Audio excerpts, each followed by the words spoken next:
Chapter 2190. When the words New Cruise's director's mother were uttered, everyone present was stunned. When they came to their senses, they were all shocked. The mother of New Cruise's director, Qin Yiru? What did she mean? What do you mean? Master Gu stared at Yun Jian blankly when he heard Yun Jian. Did she know what she was saying? Literally. I didn't know that the Gu family's status in country Z is so high that even New Cruise feels inferior. Yun Jian's next words shocked everyone. My New Cruise? You're the director of New Cruise? Master Gu was stupefied when he heard Yun Jian. After recovering from his shock, he stared at Yun Jian. New Cruise was now an international company. The Gu family's company was at most a little famous in country Z. For multinational companies like New Cruise, the Gu family could only look up to them. Although the Gu family was an armaments family, it was said that New Cruise had dealings with people from the black market. It was said that New Cruise rose to prominence in Longmen City back then, and the company was close to Longmen City's mafia group, Xia Province's top mafia group, Falcon Hall. It could be said that the Gu family was a wealthy and influential family. However, it paled in comparison to New Cruise. No. Impossible. The information shows that you're only. Even Master Gu, who had always been shrewd, was at a loss from Yun Jian's pressure. Great-grandfather, she said that she edited the information herself. Gu Ling spoke up just as old man Gu was shaking his head in bewilderment. Gu Ling was not likable, but she did not spout nonsense during critical moments like this. The Gu family was powerful and influential. Now that Master Gu was using his influence to force Gu Junjian and Qin Yiru to divorce, Yun Jian revealed her identity as New Cruise's director just to protect Qin Yiru. That was all. If Yun Jian did not reveal her identity, then according to what Master Gu had said just now, she was afraid that he would be ruthless to Qin Yiru. Gu Junjian immediately realized that Yun Jian was trying to protect Qin Yiru. After hearing this, he paused for a moment and immediately added on Yun Jian's behalf. Grandfather, my daughter is indeed the director of New Cruise.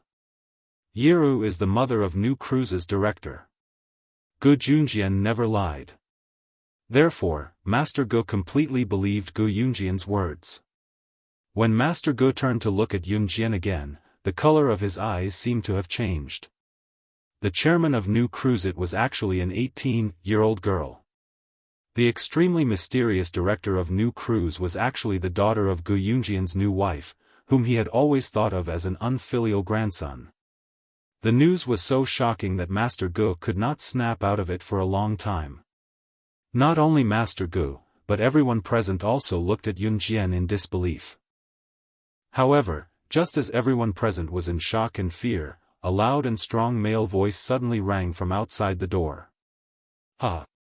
Gu family, what's up with today? It's so lively." The crowd turned to look and saw a big, burly man who was blind in one eye entering the house.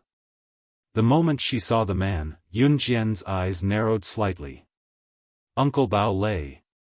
Gu Ling exclaimed excitedly the moment she saw the man.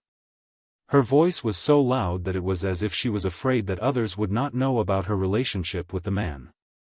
The newcomer was none other than the leader of the Storm Mercenaries and the Rampage Mercenaries, Bao Lei. He was also the one-eyed man whom Yun Jian had met at Marilena's tomb previously. After meeting Bao Lei at Marilena's tomb, Yun Jian had made everyone present drink the 3-hour amnesia liquid, so Bao Lei must have forgotten about what happened at Marilena's tomb.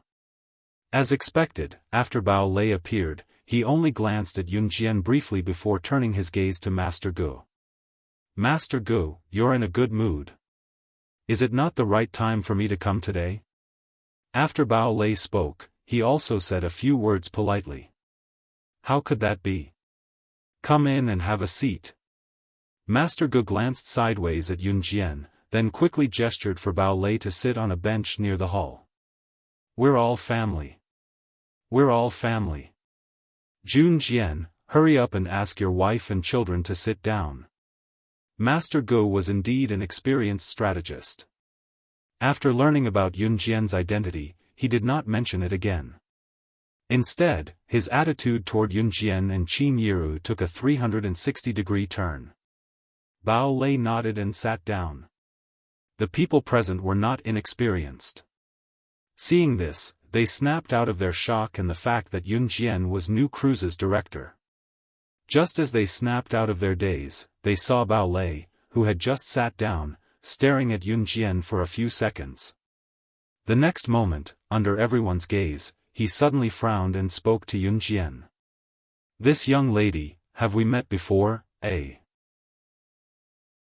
Chapter 2191. Everyone was shocked to see Bao Lei looking at Yunjian and asking such a question. "What's wrong? Bao Lei, have you met her?" Old man Gu was stunned when he heard this, and then he spoke. Bao Lei was a frequent visitor to the Gu residence. Although Bao Lei was the leader of the Rampage Corps of the International Gale Mercenary Group, Bao Lei's father was close to Master Gu. Bao Lei's father often visited the Gu residence when he was alive. Now that Bao Lei's father had passed away, Bao Lei remembered his father's memory and learned from his father's habits. As long as the Gale Mercenary Group was free, he would visit the Gu residence. "She looks familiar," Bao Lei replied with a frown. Before Yunjian could say anything after Bao Lei said that, Guling spoke before the rest of them and even pointed at Yunjian before he spoke. "Uncle Bao Lei, it's her. She said at the Gu family's training ground that you were shocked when you saw the Gu family's training ground because you didn't have good taste. She said you were lying through your teeth. She even said you met her in Marilyn's tomb."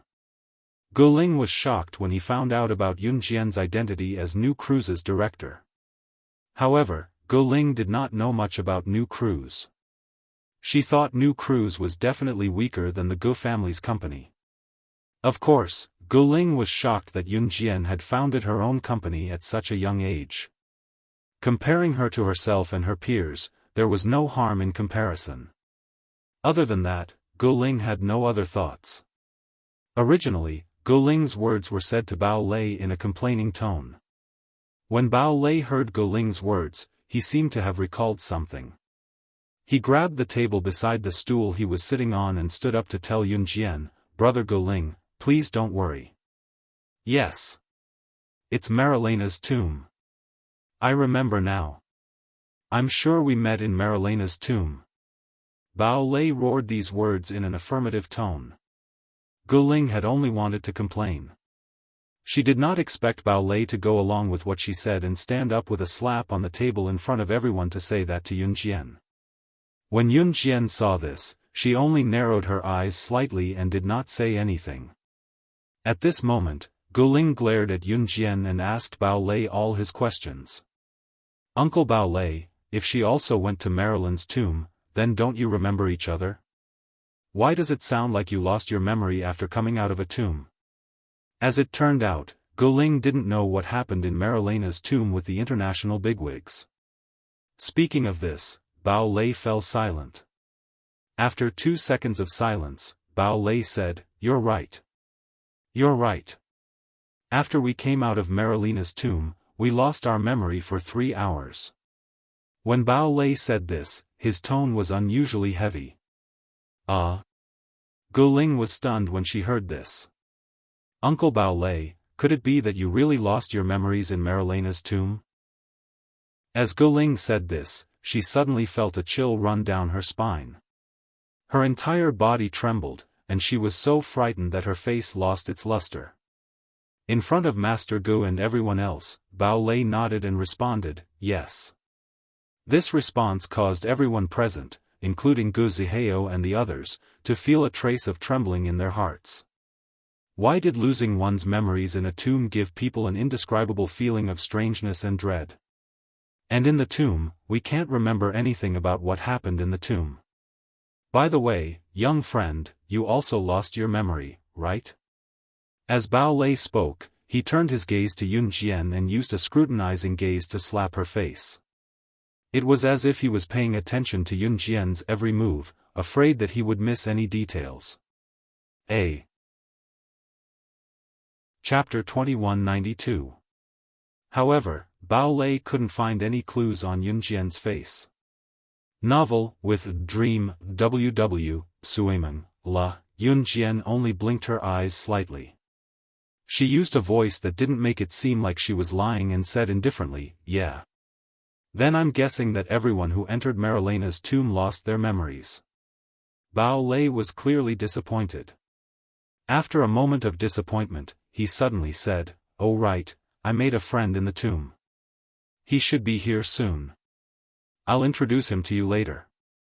Just as he finished speaking, a burly figure stopped outside the door and walked in. On this cold winter day, the owner of this figure only wore a vest and walked into the house from the door. This burly figure had 2 exposed arms. On his left arm was a tattoo of a male tiger, and on his right arm was a tattoo of a female tiger. It looked quite frightening. The person who came in was Tiger, ranked 2nd on the international assassin rankings. Tiger looked around. When he saw Yunjian, his eyes fiercely moved, and then he walked toward Bao Lei. "This is my friend, Mr. Shermi." Bao Lei walked over and pointed at Tiger as he introduced him to everyone. Tiger's identity naturally couldn't be easily announced to the public. Therefore, Bao Lei gave Tiger a proper name. "Hello everyone." Tiger glanced sideways at everyone and revealed a fake smile. Finally, he turned his gaze to Yunjian. Tiger only glanced at Yunjian for a moment before he looked away without leaving a trace. When Master Gu saw Tiger's burly figure, he was stunned and asked Bao Lei, "Little Lei, where is this friend of yours from?" Master Gu had always respected people with great power. Moreover, Master Gu knew very well that people with great power generally liked to hang out with people with great power. They didn't care about those who didn't have the ability. It was obvious that Bao Lei had brought friends to the Gu family's house more than once. And for someone of Bao Lei's status, the friends he brought naturally weren't ordinary people.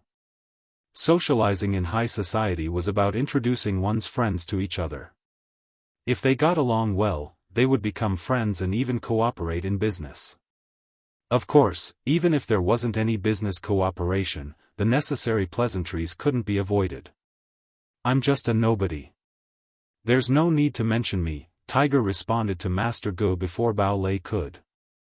Oh, old man Gu listened to old Tiger's words and nodded his head. That pair of shrewd eyes refracted a ray of light, but it quickly turned and disappeared. Master Gu was indeed a very snobbish fellow. But if Master Gu had to put it in his own words, his Gu family had been a rich and powerful family since the last century. Ordinary people really didn't catch his eye. Therefore, after hearing Tiger say that he was just a nobody, Master Gu ignored Tiger. Instead, he used a kind tone to ask Yunjian about her well-being. Yunjian's eyes darkened slightly. She answered Master Ge's question half-heartedly, but from the corner of her eye, she could feel Tiger and Bao Lei looking at her. Yunjian didn't find it strange that Bao Lei would appear here. He, Tiger, ranked 2nd on the international assassin ranking, would disguise himself as a nobody and come to the Gu family's house. Or to put it another way. Did Tiger disguise himself as an ordinary person and come to the Gu family's house with Bao Lei to test her? Or did he really have a good relationship with Bao Lei and come out to relax? Just as Yunjian was thinking about this, Tiger sized up Yunjian again. He squeezed his thick eyebrows. Just as everyone forgot about the previous topic, he mentioned something to Yunjian again. "This young lady looks very familiar. Have we met at Marilena's tomb?" It was this sentence again. Gu Ling was about to roll his eyes in boredom. Gu Feng, Gu Zihao, and the rest narrowed their eyes and didn't have much of a reaction. Qin Yiru, Gu Junjian, Yun Yi, and everyone else present had a flash of doubt in their hearts, but no one said anything. "I heard from Lingling that she has indeed been to Marilena's tomb," Bao Lei added in a very normal manner. Tiger nodded when he heard this. Yunjian looked up slightly but still didn't say anything. No one around them noticed anything unusual about Tiger and Bao Lei's conversation. Old man Gu, on the other hand, narrowed his already narrowed eyes into a line. However, just as everyone thought that this conversation had ended, Tiger suddenly pulled out an unrecognizable lighter from his pocket. It was almost burnt out and showed it to Yun Jian. When she saw this lighter, Yun Jian's deep black eyes narrowed again. This was the lighter she used to burn her body in her previous life's coffin when she was in Marilena's tomb. Just as a sharp glint flashed in Yun Jian's dark eyes, she heard the tiger's roar. Then, young lady, may I ask if you have any impression of this lighter, eh? Chapter 2193. There was no doubt that the lighter was almost unrecognizable from the fire. However, it wasn't hard to tell that this lighter was the one she had thrown at the corpse of her previous life in the tomb and burned it to ashes. Novel, with Dream, W.W., Suimeng, La, Uncle Bao Lei, your friend is really a weirdo. What's there to recognize about this lighter? It's just a piece of scrap metal. Guling stared at the lighter for a long time before he finally opened his mouth and asked in confusion. Tiger wasn't from country Z, but his pronunciation was very accurate. None of the people present were surprised by this. The Gu family was a wealthy family after all. The younger generation of the Gu family was definitely more knowledgeable than ordinary people. Perhaps ordinary people would be shocked and incredulous if they saw that a foreigner like Tiger could speak Chinese with such accurate pronunciation. However, Guling and the others had grown up with higher education. They had seen many things and were naturally not surprised by such things. At this moment, Guling had finally voiced out everyone's doubts. What was there to recognize about this lighter? It was just a piece of scrap metal. Bao Lei only laughed silently and didn't reply to Guling. If it were anyone else, they would probably have told everyone everything that had happened in the tomb in a boastful tone. However, Bao Lei and Tiger were both influential figures internationally. Those in the underworld had to always remember one thing: speak less and do more. Bao Lei and Tiger knew this very well. Therefore, even if they were stupid, they wouldn't come forward to explain. To put it simply, Bao Lei and Tiger were much more meticulous than those small international figures. At this moment, Guling's words didn't attract anyone's attention. Tiger and Bao Lei both stared at Yun Jian, waiting for her reply. Seeing this, Yun Jian lowered her eyes and said, I don't remember. My memory only stops at the 3 hours before entering the tomb. Yun Jian's eyes were crystal clear, and her delicate and beautiful face was flushed red. Just like before, there was no change in her expression, and there was no trace of her lying. At least, Tiger and Bao Lei couldn't tell that Yun Jian was lying. Their black eyes flashed at the same time. Huh. It seems that the little girl is like us, she really lost her memory. After Tiger heard this, he put the lighter back into his trouser pocket and said with a smile. It was hard to tell if it was mockery, suspicion, or if it was a complete dismissal of his suspicions about Yun Jian. Everyone must be hungry, right? Judging from the time, lunch should be ready in the kitchen. Let's eat together. Master Gu said at this moment. After all, Master Gu was a rather dignified person. After he finished speaking, everyone immediately agreed. Yun Jian also followed them to the Gu family's big dining room. The Gu family had many dining rooms. They were divided into Dining Room 1, Dining Room 2, Dining Room 3, and so on.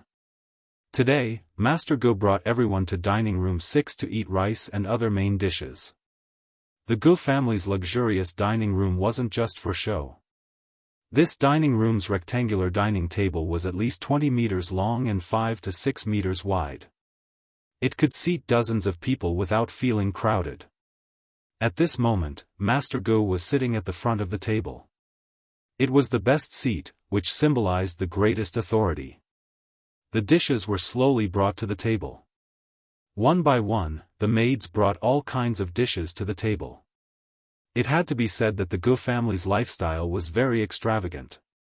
At this moment, Yun Jian was sitting next to Qin Yiru. Next to her, the maids were serving the dishes one by one. Just as Yun Jian glanced to the side, the maid who was carrying a bowl of boiling seaweed soup to the table suddenly trembled. The boiling soup poured directly onto Yun Jian. Chapter 2194. Chapter 2195. Outside the villa, Yun Jian returned to the house after washing herself with cold water for a while. Yun Jian was actually fine. After soaking her body in the spring of deity continent for 666 days, even minor cuts and gunshot wounds could heal automatically in the shortest amount of time. As for the seaweed soup that was about 100 degrees Celsius poured onto Yun Jian's hand, she did not even feel the slightest pain. It was just that her hand was a little sticky, that was all. Even when Qin Yiru grabbed Yun Jian's hand to wash it with cold water, she could not help exclaiming in surprise when she saw that there was not even a hint of redness or burn marks on Yun Jian's hand. "Xiao Jian, why aren't there any burn marks on your hand when the seaweed soup is so hot?" "Mom." When she washed the back of her hand that was supposed to be burned with cold water, Yun Jian put her index finger to her lips and made a shushing motion. Qin Yiru kept her mouth shut and said nothing more. When they entered the villa, Yun Jian held her hand purposely as if she could not stand the burn. "Junjian, are you okay?" Master Gu asked after studying Gu Junjian with a gentle gaze. He was asking if Yun Jian was alright. No matter what the truth was, at least for now, the position of New Cruise's director was in Yun Jian's hands. When he found out that New Cruise's director was Yun Jian but suspected to be Gu Junjian, Master Ge's way of addressing Gu Junjian had changed. "Most of the soup was poured on the down jacket on my arm. My hand wasn't scalded much, so it's fine. When we go back tonight, I'll buy an ice cube from a shop outside. The swelling will go down tomorrow," Gu Junjian answered Master Gu. "Huh? Junjian, you guys aren't staying the night at the Gu residence?" Master Gu asked with a frown after hearing Gu Junjian's words. Everyone present saw Master Ge's change in attitude. How Master Gu treated Gu Junjian, Qin Yiru, and Yun Yi before this was how obvious his change was now. "Grandpa, do you wish for me to bring my wife and children to stay the night at the Gu residence?" Gu Junjian asked Master Gu in front of everyone. Gu Junjian was indirectly asking old Master Gu if he would accept his wife and children. If he didn't, then there was no need for him to stay here any longer. Master Gu was silent. A smart person like Master Gu naturally understood what Gu Junjian was implying. If he were to agree now, it would mean that he would have to accept Yun Jian and the rest. However, on second thought, if this unfilial grandson of Gu Junjian really gave the New Cruise that he had worked so hard to manage to Yun Jian, he would not be able to live with himself if he did not find a chance to lecture him in private. Hence, Master Gu went all the way and replied, "We're a family now, why are you still being so considerate?" Qin Yiru was genuinely happy to hear that. At the same time, she heaved a huge sigh of relief. Before they came, Gu Junjian had already told Yun Jian and the rest about Master Ge's temper. He was a typical old-fashioned, feudalistic man. The only thing that could make Master Gu compromise was an international corporation that was more powerful than the Gu family. Old man Gu respected the strong very much. He was also in awe of those who had a higher status than his Gu family. Hence, he had agreed that if Master Gu refused to compromise, he would reveal that Yun Jian was the director of New Cruise. Reality proved that Gu Junjian understood Master Gu very well and Master Gu did not disappoint. Under the circumstances where Yun Jian's power was exposed, he gave in again and again. Since Master Gu had spoken, Gu Junjian naturally brought Yun Jian and the rest to stay. After all, whether it was Gu Junjian or Qin Yiru, they wanted to have normal relations with the Gu family. It would be best if they could reconcile. After knowing that Yun Jian would be staying, Tiger and Bao Lei also chose to stay at the Gu residence. Their reason was that they wanted to have a good talk with Master Gu at night about some business matters. As long as they mentioned business matters that would benefit them, Master Gu would agree without a doubt. In the afternoon, Gu Feng brought Yun Jian to the Gu family's courtyard for a tour. The Gu family's courtyard was huge and luxurious. Not only was there a specialized training ground, but there was also an archery range for archery, a shooting range for marksmanship, a swimming pool, and so on. The Gu family's buildings were similar to the only six-star hotel in the world, the Empire Hotel in Brunei. At the same time, when Gu Feng brought Yun Jian around for a tour, Gu Zihao and the rest who were training in the morning, including Gu Ling, tagged along. In reality, Master Gu was still unsure if new crews belonged to Gu Junjian or Yun Jian. To avoid any mistakes, he had the younger generation of the Gu family follow Yun Jian so that they could build a good relationship with Yun Jian. Hence, Gu Ling and the rest tagged along unwillingly. When they arrived at the shooting range, Gu Zihao and the rest went to shoot. Seeing this, Gu Ling could not help hinting at Yun Jian. "Weren't you pretty good at the training ground earlier? Do you know how to use a gun? Do you know how to shoot? Do you want my brothers to teach you and bring you to try it out, eh?" Chapter 2196. Translator, Endless Fantasy Translation Editor, Endless Fantasy Translation. Yun Jian's abnormal behavior. Gu Ling was taken aback by Yun Jian's familiarity with fighting techniques in the training ground just now. It had to be said that Gu Ling felt like he had eaten sheep shit at that time. Gu Ling was 20 years old, a young girl in her prime. Girls at this age were prideful, and after being dealt a huge blow by Yun Jian, Gu Ling was in a bad mood. She didn't believe that Yun Jian knew everything. She wasn't an all-round genius. Moreover, shooting wasn't something that could be learned with a single glance.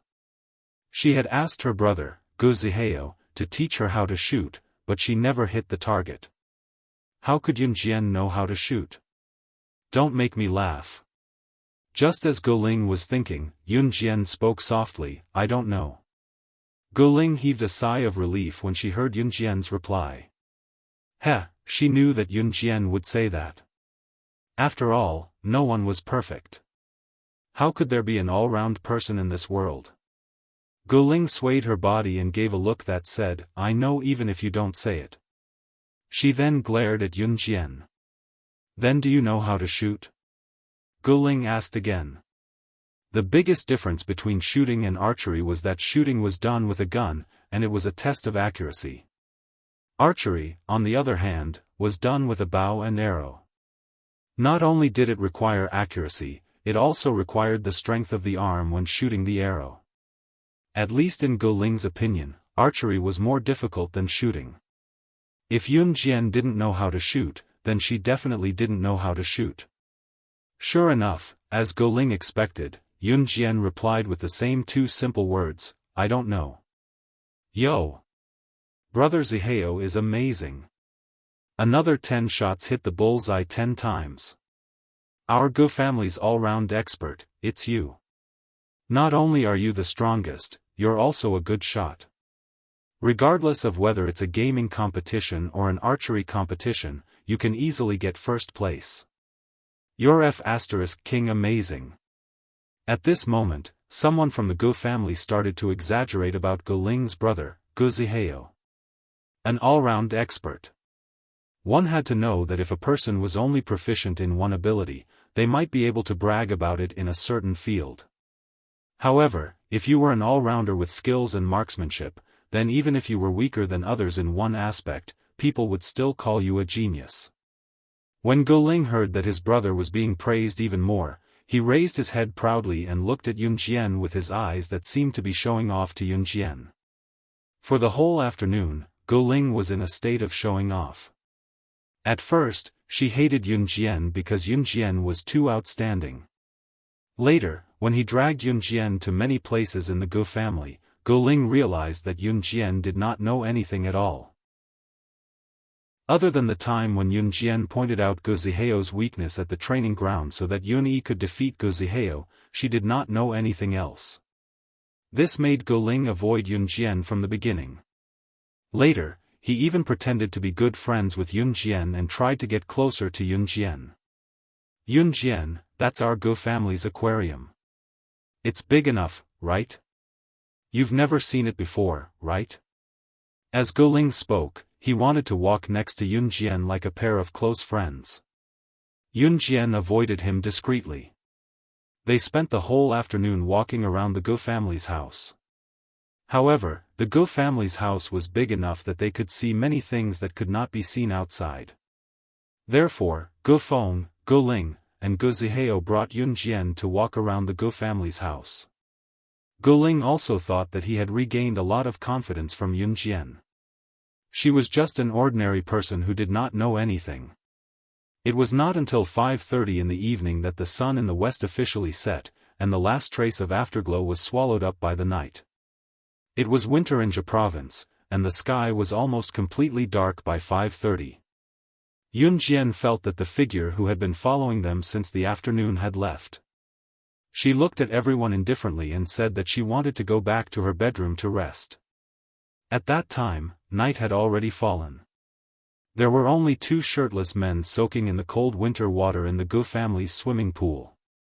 Neither of them showed any signs of shivering from the cold water. On the contrary, in this weather that was almost -°C, these 2 shirtless men soaked in the swimming pool and looked relaxed. Looking closer, these 2 shirtless men were Tiger and Bao Lei, weren't they? At that moment, a figure suddenly flashed by from the side.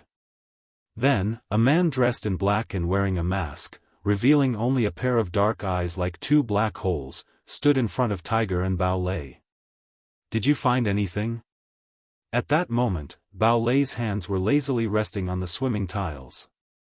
He did not look at the person who appeared behind him and asked directly. No.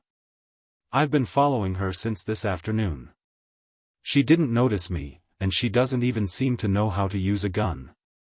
At the shooting range, I heard her say with my own mouth that she doesn't know how to shoot. Top reading address A. Chapter 2197. The man with dark eyes and a black mask was dressed in black from head to toe. Obviously, he was Bao Lei's subordinate. Bao Lei was the captain of the Berserk army of the Gale mercenary group. The Berserk army had a total of 120 people, and every one of them was an elite among elites. The man who spoke to Bao Lei was one of the 120 people in the Berserk army. Other than the captain Bao Lei and the vice-captain, there was no one else in the Berserk army other than the captain. This chapter is not authorized and cannot be read in green for the time being. To support the author, please go to the official website to pay for reading. A. Chapter 2198. At this moment, Gu Ling was like a child who had lost his way. He reached out his hands to hug Gu Junjian, but Gu Junjian kept pushing him away. You deserve better. Besides, I already have a wife that I love. Gu Ling, get out of my way. Gu Junjian resisted Gu Ling's attempt to hug him as he retreated to the side. He looked like he was in a hurry to leave. No. No. I just like you. I just like Uncle Junjian. This chapter is not authorized and cannot be read in green for the time being. If you support the author, please go to the official website to pay for it. A. Chapter 2199. A shrill, panicked female voice rang out, and a panicked female silhouette walked past.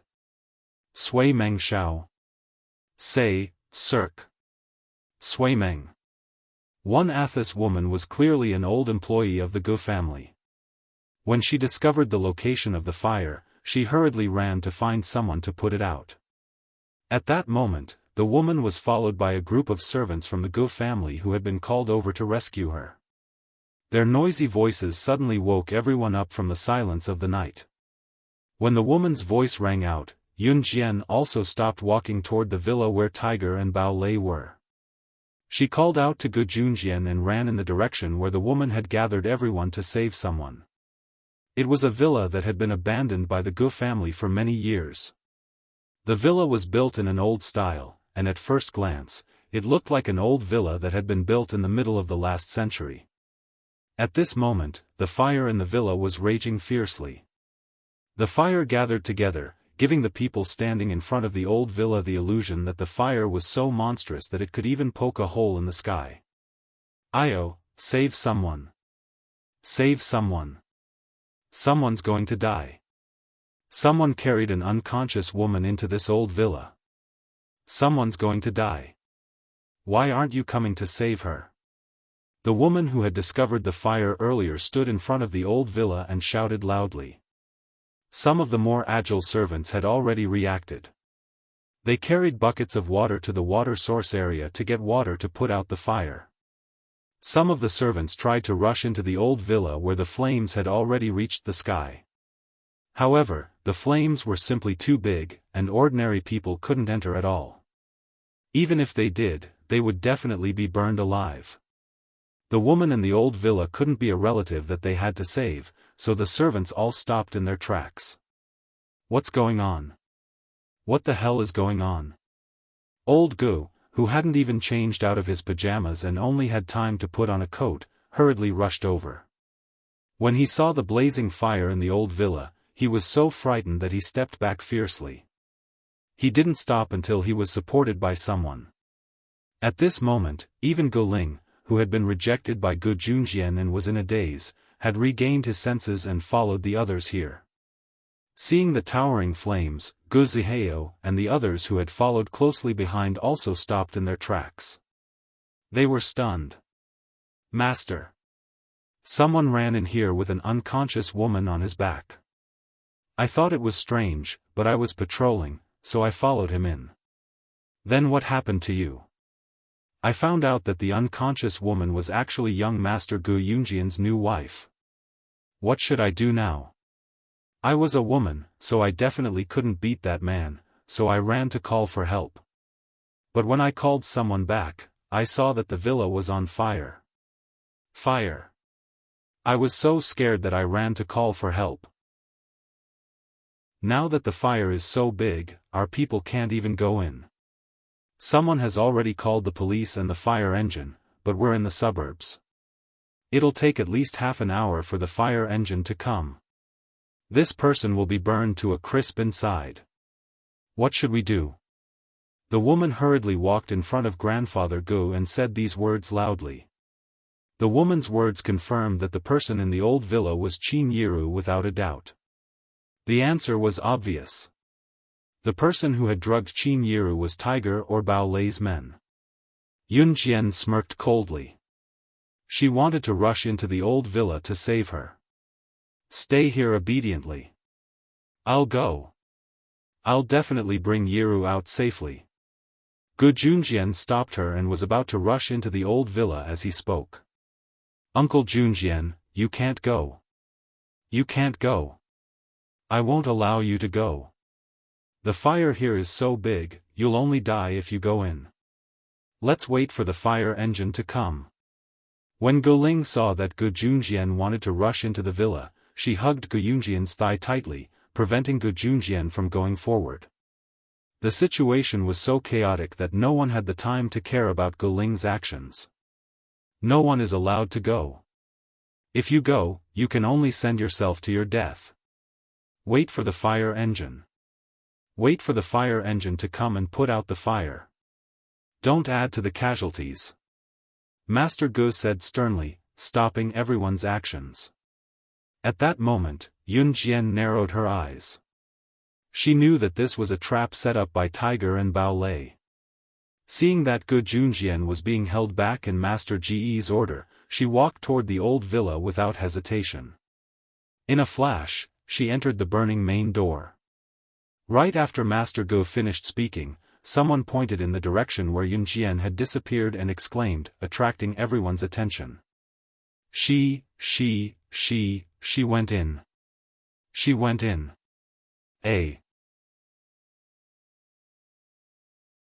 Chapter 2200. Page 1/1. Just as Yun Jian entered the old mansion, a sharp glint flashed across Gu Yunjian's eyes. In the next second, he kicked Gu Ling who was hugging his thigh away and dashed into the old mansion as well amidst the gasps of the crowd. Junjian, come back. Come back. What are you doing?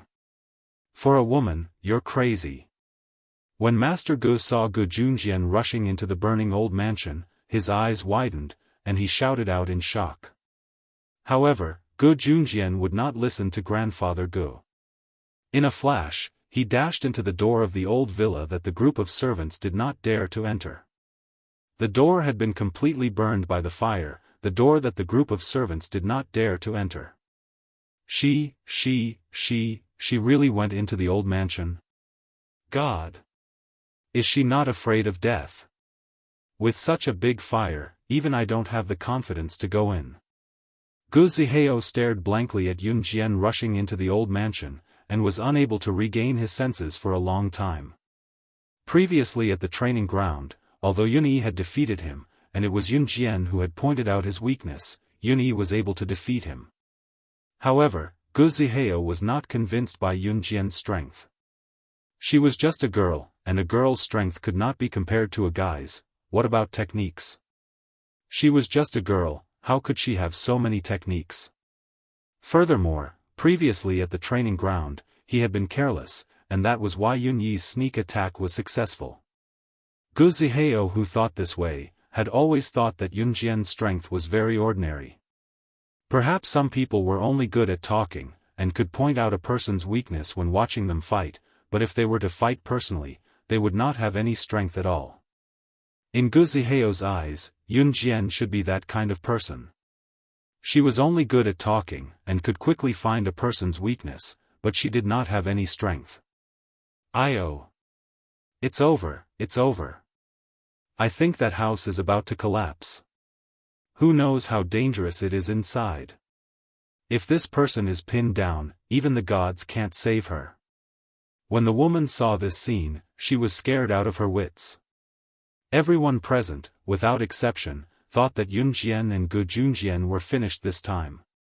When Yun Yi heard that his mother was in the old mansion, and that Gu Junjian and his sister had rushed in to save her, his first reaction was to rush in as well. After that, the Gu family, who trained every day, joined forces to hold Yun Yi back, and did not let Yun Yi rush in to save her. "Don't go in. Nobody is allowed to go in. You're going in, you're going in." However, at this moment, everyone's expression was still as lifeless as before. However, 1 minute passed. 5 minutes passed. 10 minutes passed. Inside the crumbling mansion, Yun Jian and Gu Junjian were still nowhere to be seen. They couldn't have died in the sea of fire, right? Someone said in a soft yet terrified voice. "Bah! Shut up. The people of my Gu family will not be buried in a sea of fire for a woman." Old man Gu shouted and stopped that person's words. 20 minutes had passed, and there was still no sign of them. Everyone started to panic. Originally, it would only take 3 minutes to walk from the furthest part of the old mansion to the main entrance. Now, 20 minutes had passed, and there was still no sign of them. What did this mean, Uncle Junjian? Gu Ling's cries could be heard from afar, and they would be affected by the sorrow and despair in his voice.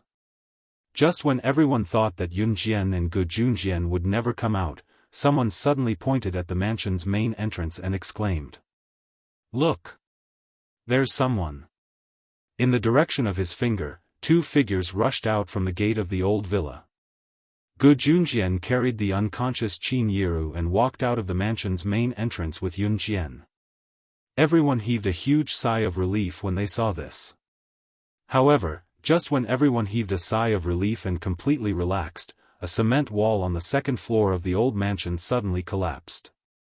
It slanted down and crashed down on the spot where Gu Junjian was carrying Qin Yiru.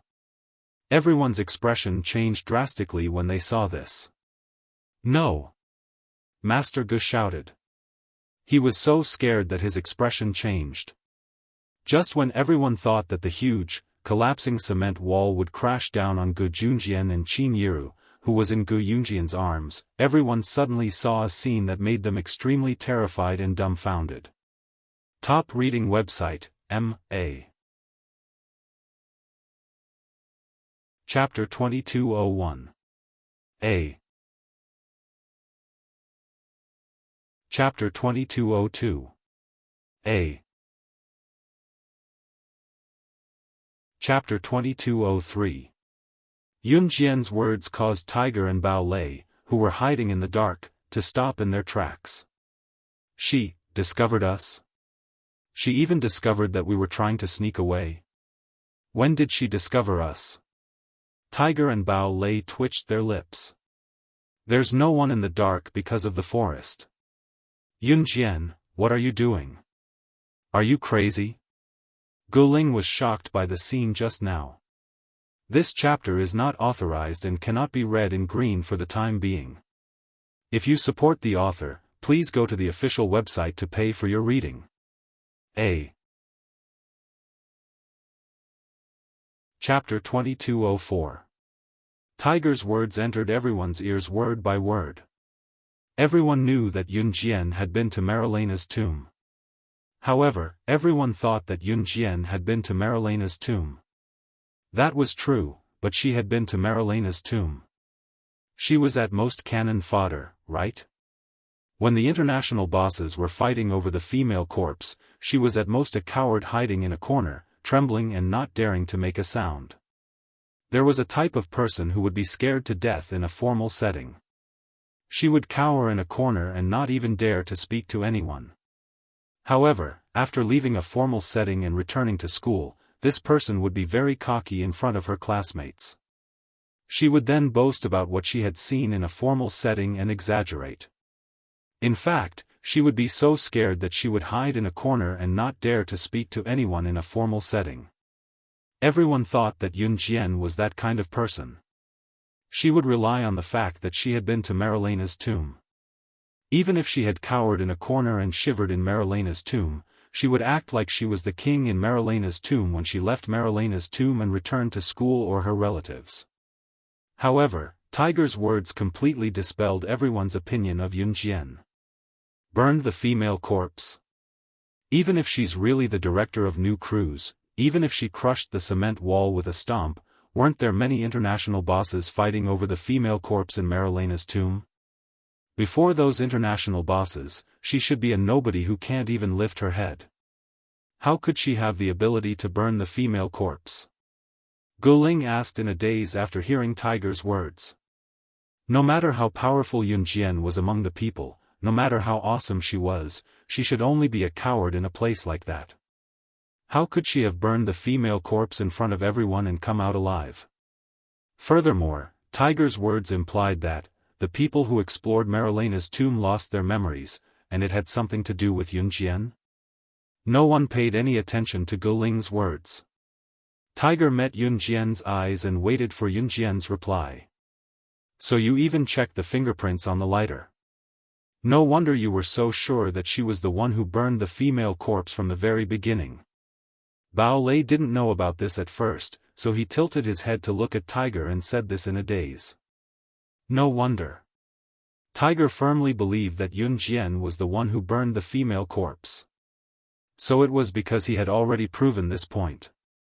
Just after Bao Lei finished his words, a sound of nature, but it was very light, but it gave people a sense of fear. Suddenly, a female voice sounded. I didn't look for you, but you came to me on your own accord. The person who spoke was none other than Yun Jian. At that moment, Yun Jian suddenly spoke to Tiger in front of all the suspicious people present. Hearing this, Tiger, who had long forgotten Yun Jian's identity, was suddenly stunned. Before Tiger could react, he saw Yun Jian take another step toward him and say softly, At Marilena's tomb, I wanted to let you go. At the end of these words, Tiger and Bao Lei widened their eyes. What did she say? Everyone's expression froze, and some of them didn't even dare to breathe heavily when they heard this. Just as everyone's breathing quickened, Yun Jian's voice rang out again. However, in the next second, Yun Jian's words made Tiger, Bao Lei, Guling, Gu Zihao, Master Gu, and everyone present widen their eyes in shock and fear. However, it's your fault for not cherishing your lives and insisting on challenging my bottom line again and again. Tiger, second on the international assassin ranking, and Bao Lei, leader of the Gale mercenary group and the Berserk group. Do you want to try dying under my butterfly knife again, eh? Chapter 2205. A. Chapter 2206. There was only one person in the world who had interfered with Tiger's 9 assassination missions and caused Tiger to only fail 1 assassination mission because of himself.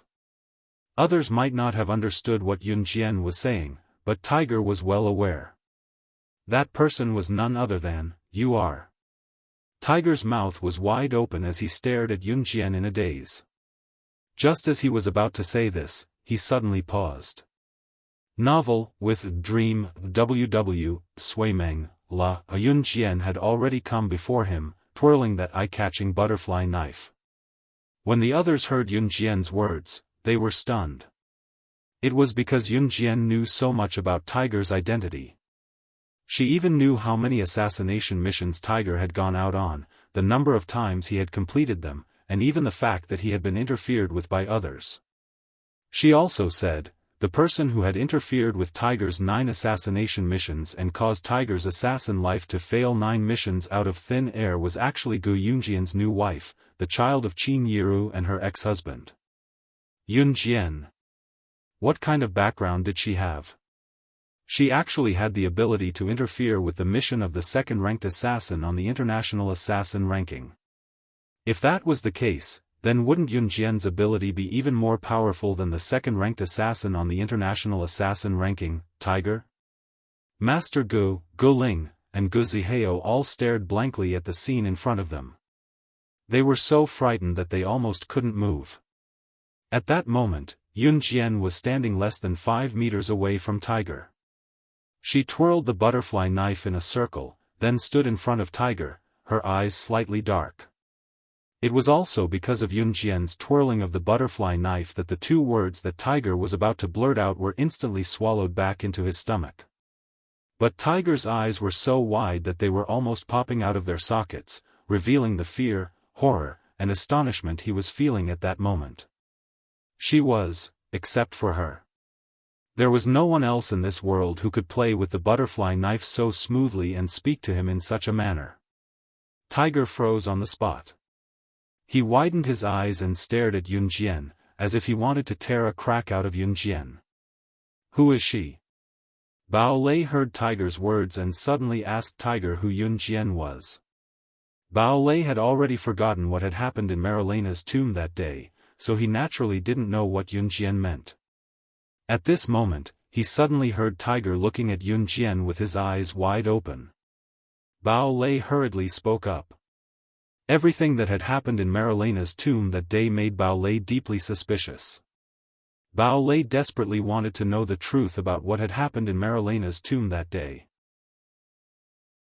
This was because the female corpse that had been incinerated that day was most likely the number 1 secret agent on the international secret agent ranking, slaying God.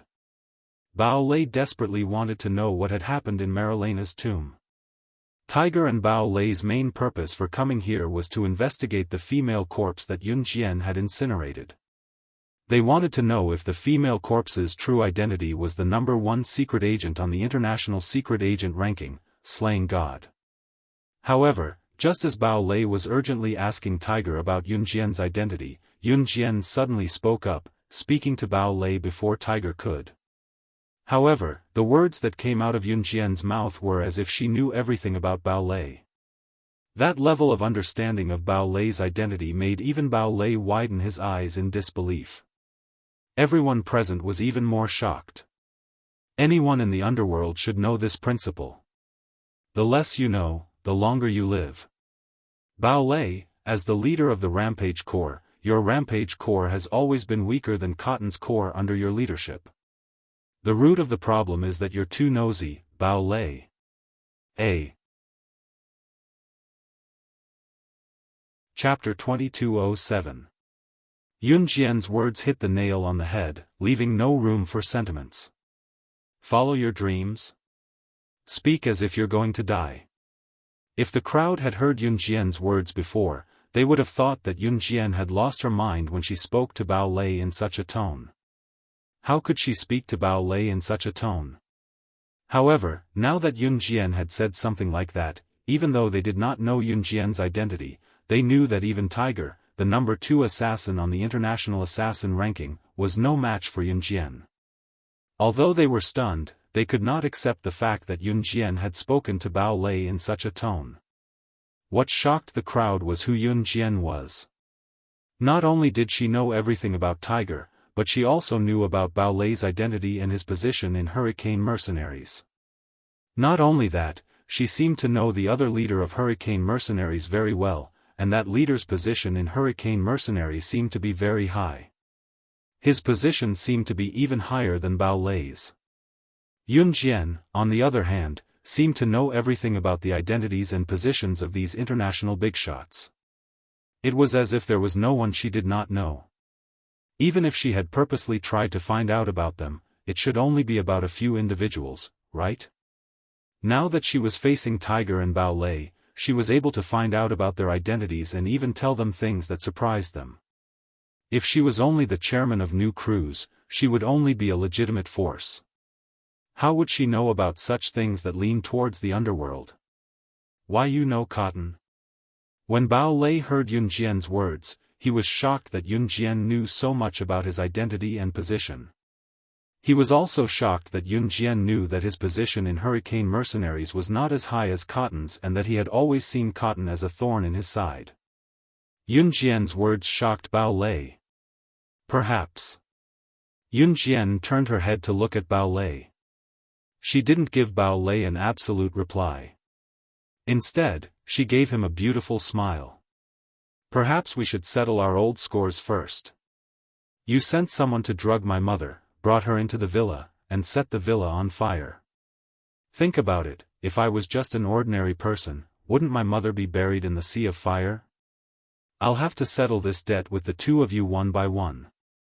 Yun Jian curled her lips slightly, but the words that came out of her mouth caused Tiger and Bao Lei to tremble. Especially Tiger. Tiger already knew Yun Jian's identity. If Tiger had dared to stand out and humiliate Slaying God's body back in Marilena's tomb, that was because Slaying God was dead and he had nothing to fear. However, Slaying God was standing right in front of him, alive and well. Tiger had experienced Slaying God's ability before. When Slaying God was still alive, even if there were 10 tigers standing together, they might not even be able to touch the corner of her clothes. Therefore, Tiger was completely terrified when he found out about Yun Jian's identity. Bao Lei trembled because he was like a naked child at that moment. Yun Jian seemed to know everything about his identity. However, he knew nothing about Yun Jian's identity. This made Bao Lei panic and he shuddered involuntarily. Then, I'll cripple one of your hands each.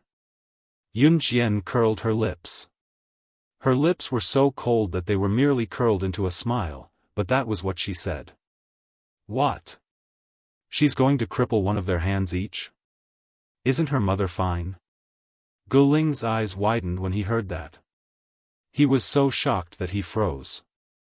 Shut up. Don't make a sound. At this moment, Old Master Gu was very clear that the current situation was no longer something that the Gu family could control.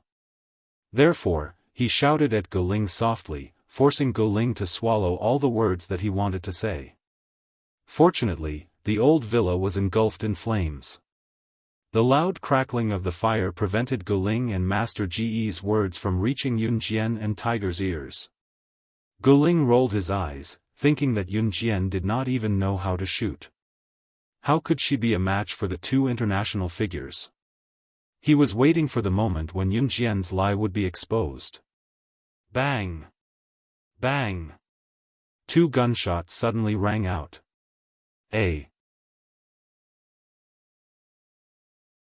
Chapter 2208. Guling had just rolled his eyes at Yun Jian when he saw Yun Jian suddenly lift up the corner of her shirt. There was actually a silver pistol hidden in the corner of her shirt. And the silver pistol was hidden in the waist case under the corner of her shirt. Sui Meng? Small say, Sui Meng. Lot that moment, without waiting for Guling to react, Yun Jian held the pistol and fired at Tiger and Bao Lei without even looking up. The speed of the gun was so fast that it was impossible to see it clearly with the naked eye. At least Guling was shocked. Gu Zihao and the rest were also stunned as they watched the 2 bullets shoot at Tiger and Bao Lei at lightning speed. Just as Guling thought that Yunjian's 2 shots were just a bluff and that she didn't even know how to shoot and definitely didn't know how to use a gun, he saw the 2 bullets shoot at Tiger and Bao Lei's left wrists one after the other. They went straight into their meridians without missing a beat. Oh my God! This shooting skill! She didn't even look up just now. Some people didn't even have time to be shocked that Yunjian had a gun on her. When they saw this scene, their faces all changed in shock. At that moment, Bao Lei, who had been shot in the wrist by a bullet, clearly felt that his hand had been crippled by Yunjian's bullet. Only then did he react. Bao Lei fiercely held his wrist and glared at Yunjian. You! Just as Bao Lei was about to hit Yunjian to get back at her for his crippled hand, Tiger frowned. He didn't care about his crippled hand and used his other hand to grab Bao Lei's hand.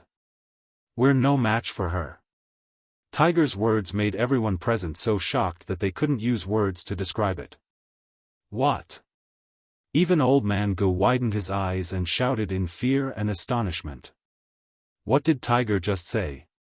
Both he and Bao Lei were no match for Yunjian even if they worked together. How was this possible? Who was the daughter of Gu Yunjian's new wife? The Gu family members present, including the group of juniors led by Guling and Gu Zihao, all widened their eyes in disbelief when they heard old Tiger's words. I'm willing to be crippled for this. Today, I was rash. We're all in the same boat, so please show mercy. Tiger, I'll take my leave first. Tiger had no choice but to rein in his uncouth nature. He had to lower his head in front of slaying God. After saying that to Yunjian, Tiger gestured at Bao Lei, then turned around and left the place in a flash. Yunjian did not stop him. Tiger, ranked second on the international assassin chart, had submitted himself to Yunjian. He did not even dare to say a word when one of his hands was crippled. Who was this Yunjian? Although Bao Lei was suspicious and liked to poke his nose into other people's business, he was still the leader of the internationally renowned Rampage Corps. How could he survive without a brain?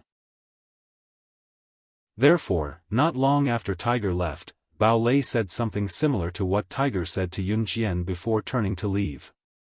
Xiao Lei, you. Master Gu wanted to say something. However, Bao Lei did not even look at Master Gu and left in a hurry. They thought that Tiger and Bao Lei would go berserk after one of their hands was crippled by Yunjian and retaliate against Yunjian. However, what Guling, Gu Zihao, and the rest of the younger generation of the Gu family did not expect was that Tiger and Bao Lei did not attack Yunjian together as they had expected. In fact, they even ran away in fright. At the same time, Yunjian wiped her silver pistol. Her sharp, eagle-like eyes scanned the crowd before she walked toward the main entrance of the Gu residence. Naturally, she was going to check on Qin Yiru. After old Tiger and Bao Lei left and Yunjian walked to the door, old man Ji's heart finally calmed down. He heaved a huge sigh of relief and turned to look at the Gu family members, saying, "Let's go. You must forget everything that happened today as soon as possible. If anyone mentions it again in the future, you will be punished according to the family rules, eh?" Chapter 2209. Master Gu was no doubt an astute person. He had already realized the severity of the matter. If what happened today were to spread out in the Gu family, the consequences would be unthinkable. The family discipline that Master Gu mentioned was the harshest punishment in the Gu family. Do as you wish. Say/sh/. Suamenji. 1A Master Ge's words made everyone present aware of the severity of the matter, so none of them spoke of it. Even Guling was forced to keep his mouth shut, not daring to utter a word. How was it enough to cripple one of Tiger and Bao Lei's hands? As for how to deal with Tiger and Bao Lei, Yunjian had her own ideas. Just as Yunjian reached the gate, she saw that Gu Junjian and Yun Yi had already helped Qin Yiru back to the Gu family's villa. The fire truck had finally arrived as well. It took less than 3 minutes for the fire truck to put out the blazing fire in the old villa. It was a false alarm, but it was a close call. Hearing Master Ge's words, the Gu family went to sleep as if nothing had happened. It was unfortunate that this night was not destined to be a peaceful one. At 3 in the morning, when everyone was still asleep, Yun Jian stood up and left the Gu family's villa quietly, coming to the gate that was quite far away from the Gu family's villa. At this time, even the guards at the gate were fast asleep. Yun Jian leaped out of the Gu family's gate easily and went outside. Not long after that, a private helicopter landed on the ground. Yun Jian hopped onto the chopper lightly and it soared into the sky. Sister Jian. The pilot of the helicopter was still in the air when a young girl walked over from the side. It was Qing Yu. Amen, Yun Jian replied and continued, "Are the grenades ready?" "Ready. The grenade that I prepared is powerful enough." It was the organization's newest product. Not only was it powerful, but it could also explode on objects that were prone to exploding. Outsiders would not be able to tell that the explosion was caused by the bomb. "Let's try it out today." Qing Yu nodded at Yun Jian. She was holding a grenade that looked like a miniature bomb in her hand. The grenade was tossed and held in her hand, toying with it. Although this thing was small and no different from a miniature bomb, the gunpowder inside it was more powerful than any bomb. Leaving Wenyu City, Zhe Province, Tiger drove a black Bugatti Veyron to the airport where he came from.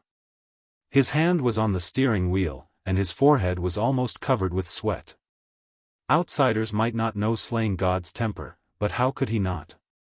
Slaying God had never shown mercy to anyone who dared to lay a finger on her. Tiger began to flee with the thought that Slaying God would let him go. As the number 2 assassin on the international assassin chart, Tiger was so terrified that his legs were trembling. At the same time, the black Bugatti Veyron was driving on the deserted highway. Looking down from the night sky, one could only see the black Bugatti Veyron speeding across the highway. Apart from that, there was no sound of any other car within the range of the black Bugatti Veyron's headlights. Below the clouds, Yun Jian, who was sitting in the private helicopter, had one hand pressed against the helicopter's window while the other held a pair of binoculars. She watched the black Bugatti Veyron that was fleeing alone on the highway lazily. "Drive lower and descend slowly until you're 50 meters above the car below," Yun Jian said. The pilot did as he was told. Yun Jian still had one hand on the helicopter's window as she narrowed her eyes and watched the fleeing black Bugatti Veyron through the binoculars. It was as if she was in control of everything, as if the entire world was her world. She was the master of everything in this world. "Sister Jian, there's a bumpy road at the end of this highway. The car will definitely slow down on the bumpy mountain road," Qing Yu told Yun Jian after a careful inspection. "When we passed by the rugged mountainous area and the car started to decelerate, land the helicopter at a height of 30 meters from the car," Yun Jian said softly with a smirk. As she spoke, she put down the binoculars she had been using and went to the helicopter's door to pull it open. At the same time, Tiger saw the rugged highway. His eyes shone with a desire to survive as he stepped on the accelerator and drove the car toward the rugged highway at lightning speed. Slaying God. Don't let him escape from Country Z, or he, Tiger, swore that he would cut Slaying God into pieces. At this moment, the tiger's body had already arrived at the rugged highway. The moment the tiger's car drove over the rugged highway, it didn't slow down at all. Instead, it stepped on the accelerator and rushed over. Almost there. Almost there. As long as he drove past here, Tiger would reach the airport. Even Slaying God would not be able to do anything to him. Just as Tiger's grin widened, thinking that he had escaped Yun Jian's clutches, vroom, vroom, vroom. There was the sound of huge wings flapping. From the rearview mirror, Tiger saw a helicopter descending at a rapid speed. The exterior of the helicopter was engraved with the exclusive skull of Kosha mercenaries. It was, no, no, no, no, no. Tiger slammed on the brakes non-stop. The dignified Tiger on the international ranking list of assassins was actually forced to this extent. Such a scene was seen by the international people. After all, they were shocked on the spot. But at this moment, everything was so smooth and natural. In the helicopter, Yun Jian leaned her hand lazily against the door. The door was already open, but she did not look like she was afraid that she would be flung out of the helicopter. "Give me the grenade." Yun Jian stretched her hand out lazily. Qing Yu passed the grenade to Yun Jian. Yun Jian grinned suddenly after taking the grenade. The angle and height where the helicopter was parked were instructed by Yun Jian. Yun Jian knew about this angle and height as well. Tiger, who was sitting in the black Bugatti Veyron, could see Yun Jian, who was standing at the door, through the rear-view mirror. Yun Jian suddenly extended her hand and bared her teeth. She waved at Tiger, who was sitting in the black Bugatti Veyron, bidding him farewell. Tiger, who saw Yun Jian's gesture, was scared out of his wits. His hands that were steering the black Bugatti Veyron began to slip. Yun Jian's gesture meant that she was bidding him farewell. It was then that Tiger saw Yun Jian biting the grenade open and tossing it toward his black Bugatti Veyron sports car through the rear-view mirror.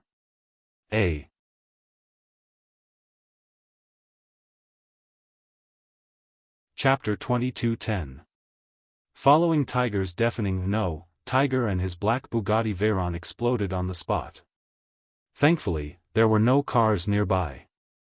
With Tiger and his black Bugatti Veyron as the center point, everything within a 10-meter radius was blown to smithereens by the explosion. Novel, with Dream, WW, Suaming, La. At the same time, Tiger's indignant and furious roar was drowned out by the explosion. Even in death, Tiger would never forget Yun Jian's smirking face. 5 minutes after the explosion, there was complete silence. The black Bugatti Veyron was so badly damaged that it was unbearable to look at. At the same time, the Tiger's corpse was lying in the black Bugatti Veyron sports car. Even the corpse had been blasted beyond recognition by the power of the explosives. Even the Tiger's corpse was black, as if it had come out of a garbage dump. After checking that Tiger was completely asphyxiated, Yun Jian turned around and walked toward the helicopter. Qing Yu ran over and winked at Yun Jian. "How is it? How is it?" "It's our organization's newest grenade." "How's its power?" "This grenade is light and easy to carry. It looks like a mini-bomb, but its power is much greater than the largest grenade. And it's the key point. Under certain circumstances, a car will explode. Therefore, it's an explosive object. With our newest grenade, even an international bomb disposal expert won't be able to tell that the car was blown up by the grenade. Because once it explodes, everything inside and outside will be burned to ashes. It's like the grenade wasn't used. When someone finds out that the car and the people in it are dead tomorrow, they'll only think that the car exploded while driving. No one will guess that it was blown up by a grenade." Qing Yu explained as she surrounded Yun Jian, winking at Yun Jian from time to time. Yun Jian took 2 steps toward the helicopter and stopped abruptly. She looked up and met Qing Yu's eyes. "So, you're saying that you made this grenade? Wow, Sister Jian, you're so good. You hit the nail on the head." Qing Yu chuckled and put on a smug expression. "What do you think, Sister Jian? Am I awesome? Just praise me, Sister Jian. Quick, praise me. If you praise me, I can laugh for a year." It was not easy for Qing Yu to develop a weapon. She had pestered Yun Jian for so long just to get Yun Jian to praise her. Yun Jian took 2 steps forward. After taking 2 steps, Yun Jian paused and turned around abruptly to glance at Qing Yu from the corner of her eyes. Her pretty lips curled up as she gave the highest compliment, "Amazing." Qing Yu was mesmerized by her words. Even if Yun Jian suggested that they were going to do something big now, Qin Yu would probably charge forward without hesitation. The next morning, Yun Jian, who had stayed at the Gu family for the night, woke up early. Yun Jian had only slept for 2 hours. She left at 3 in the morning and returned at 4 in the morning. No one in the Gu family knew that Yun Jian had left. Yun Jian pretended that nothing had happened as well. "Xiao Jian, you're up." Morning. Yun Yi had just woken up and was about to go for a morning run when she bumped into Yun Jian. "Emin, brother, morning." Yun Jian nodded. She was about to walk out of the Gu family's gate. "Hey, are you guys going for a morning run too?" A voice rang out. It was Gu Zihao. Gu Zihao and his group acted like nothing had happened as they greeted Yun Jian and Yun Yi. Gu Zihao was not a bad person. He was just a little boastful and looked down on girls. Other than his first time, Gu Zihao was quite masculine and righteous. Compared to his sister Gu Ling's narrow-mindedness, it was a stark contrast. "Yeah," Yun Yi replied to Gu Zihao. After Qin Yiru came back yesterday, Gu Zihao had asked Yun Yi about Qin Yiru's injury. After that, Gu Zihao told Yun Yi that he had admitted defeat. Initially, he was still a little indignant, thinking that he had lost because he did not make the right move and underestimated Yun Yi. But until now, Gu Zihao had really admitted defeat to Yun Yi. Perhaps this change started after Yun Jian injured Tiger and Bao Lei and even forced Tiger and Bao Lei to retreat. Gu Zihao knew that Yun Yi's skills were taught by Yun Jian. And last night, Yun Jian's performance shocked Gu Zihao. Gu Zihao thought about it. If he had been the person last night, he would not have dared to rush into the old villa to save her. And Yun Jian, Gu Junjian, and Yun Yi had all rushed in as if their lives depended on it. Even when Yun Yi was held back by more than a dozen adults in the end and did not rush in, the way he turned around and rushed in when he found out that his mother was trapped in the old mansion and his younger sister and father rushed in to save her was definitely not a joke. It was all part of a show. And later, when she faced Tiger and Bao Lei, Yun Jian's fearless performance. Disregarding everything else, Yun Jian's aura and her fearless demeanor when she was facing 2 international celebrities was something that Gu Zihao would never be able to emulate even if he wanted to in his lifetime. "Then let's go together." Gu Zihao tilted his head and gestured to Yun Yi and Yun Jian. When they came back from their morning run, the Gu family had already started eating. Breakfast was a very nutritious combination of meat and vegetables, with some Westerners' breakfast ingredients in it. As usual, Master Gu was sitting at the head of the table, reading the newspaper and waiting for breakfast to be served one after another. Just as Master Gu was reading the newspaper and everyone in the Gu family was sitting at the table, Master Gu suddenly screamed in horror. He threw away his usual image, and his face was ashen. "Dead." "Mr. Shermi, no, it should be Tiger, the second on the international ranking of killers. He's dead, eh?"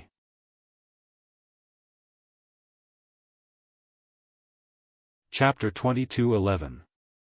At that moment, Yun Jian had just taken her seat with everyone present. Everyone in the Gu family had also taken their seats at this large and long table that could accommodate dozens of people at one time without being crowded. Master Gu was so distraught that he shouted these words at breakfast time without caring about his image. This had never happened before. At that moment, everyone present was stunned when they heard the news of Tiger's death. Hearing this, even Gu Ling, who had been secretly watching Gu Junjian cut a piece of steak from his bowl, suddenly gasped when he was scalded by the cooked steak. After hearing Master Ji's words, Gu Ling shouted in horror, "Dead? Someone died? That person from yesterday died? I remember that person was the culprit behind the kidnapping of that woman. He died, this." The woman was, of course, Qin Yiru. As Gu Ling spoke, he turned his head sideways to glance at Yun Jian.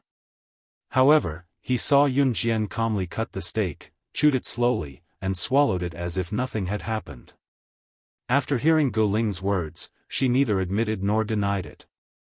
However, it was precisely this kind of ambiguous feeling that made everyone present feel an indescribable sense of fear. Was this Yunjian's doing? Cough, cough, cough. Eat, eat, eat. Master Go was so engrossed in reading the newspaper that he didn't even realize that his breakfast had been served by the maids. Master Ge's reaction was, of course, because he had expected it.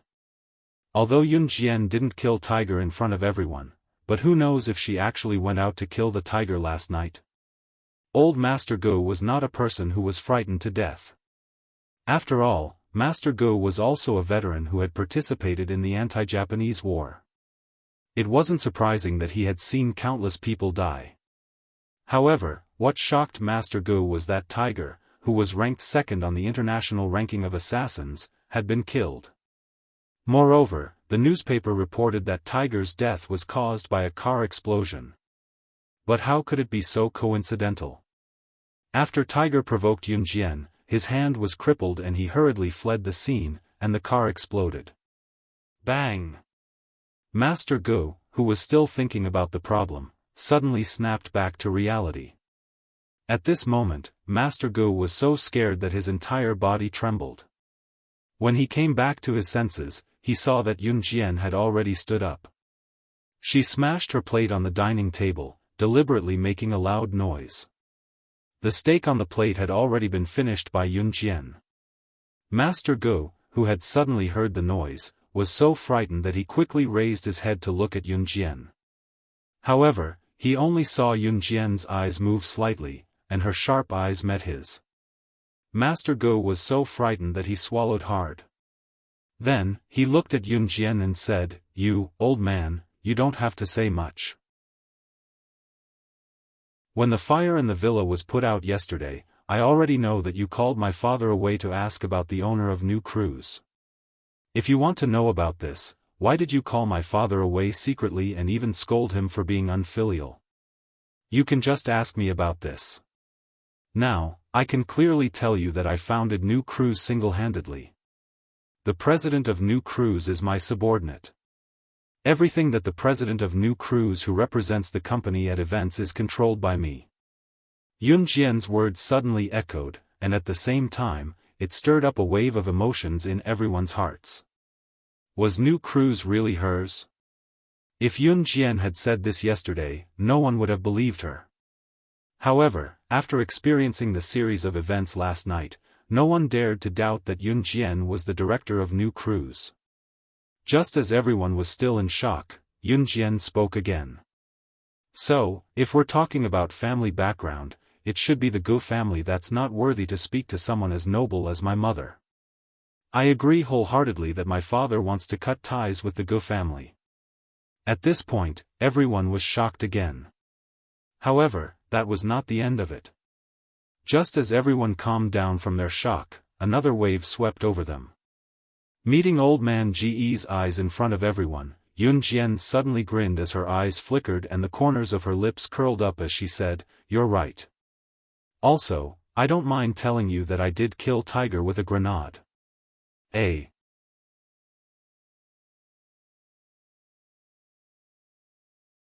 Chapter 22:12. Before Yunjian could react, Ce pressed her against the door and kissed her wildly. By then, her top had already disappeared. Ce was really impatient.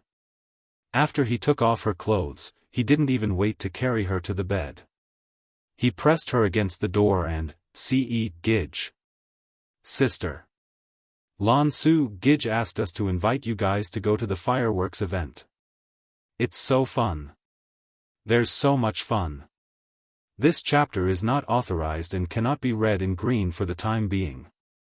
If you support the author, please go to the official website to pay for reading.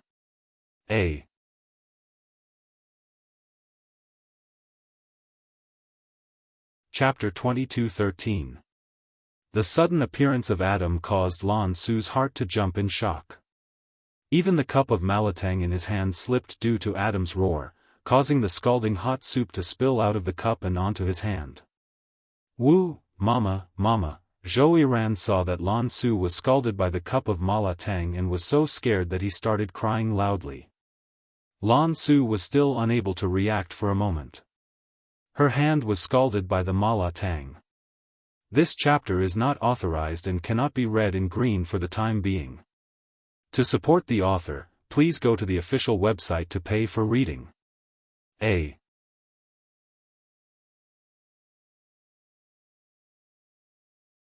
Chapter 22:14. As soon as Zhou Yiran started crying, Lan Su glared fiercely at Adam. Then, she took the little cutie Zhou Yiran from Adam's arms. She even handed the mala soup to Adam so that he could help her get it. In the end, the bowl of spicy soup was in Adam's hands and he had to feed Lan Su. Qing Yu and Yun Yi were considered a passionate couple. The way they interacted with each other was no different from a normal couple. The only difference was that Qing Yu would not act coquettishly and would use poison the moment she attacked. Mo Sun, on the other hand, was very serious. He brought Rockberry around and did not do anything shameful. Luo Mei was also a young lady from a wealthy family. She blushed and followed Mo Sun all the way. At the same time, in Country R, Sacred Hot Spring Hotel. Ever since Yi Ling left home to travel with Lin Wei would bring her around the world from time to time from an Hun group. Sometimes, Lin Wei would bring Yi Ling along to deal with an Hun group's matters. Today, Lin Wei brought her to Country R for a vacation after dealing with an Han group's matters. Country R was one of the most typical volcanic countries in the world. Hence, there were many hot springs produced by geothermal energy. There were more than 3,000 hot springs with accommodation and this number was constantly increasing. Hot springs had become an indispensable part of Country R's life. Therefore, Country R's hot springs were very famous. At the same time, Yi Ling was soaking in a hot spring hotel in Country R. Lin Wei had booked all the hot springs in this hotel, so inside and outside, even the hotel owner was nowhere to be seen. Yi Ling was soaking in the open-air hot spring, soaking her mouth in the hot spring as her imagination ran wild. Ever since her mother, Ji Qin, said that she wanted her to leave Lin Wei's side and Lin Wei took her in a fit of anger, Lin Wei did not touch her even after Yi Ling and Lin Wei had been out for so long. When they came out together and stayed in the hotel, Lin Wei asked for 2 rooms next to each other. He did not even stay in the same room, let alone any other intimate actions. Love came too quickly. Yi Ling realized that she had unknowingly fallen in love with Lin Wei. Hence, Yi Ling really hoped that something would happen now. Lin Wei was currently in the hot spring next to Yi Ling's. There were only a few large rocks in the middle, and there was nothing else. The surroundings were very quiet because the guests and even the owner of the restaurant had been driven away by Lin Wei. Yi Ling felt that she had to breathe a little harder. Even Lin Wei, who was next door, could hear her. Therefore, Yi Ling subconsciously lowered her breathing. About 10 minutes later, Yi Ling stood up from the hot spring. He had soaked in the water for long enough. It was time to go back. However, as soon as Yi Ling stood up, she slipped and fell into the hot spring because she was still thinking about something. Ah! The moment before her entire body was buried in the hot spring, Yi Ling involuntarily screamed in fright. With that, Yi Ling's entire body slid into the hot spring that was as high as a person's chest. Not long after the scream, before Yi Ling tried to stand up, she saw someone enter the hot spring and pull her out. Yi Ling had a false alarm. She almost became the first person to choke to death in the not-so-deep hot spring.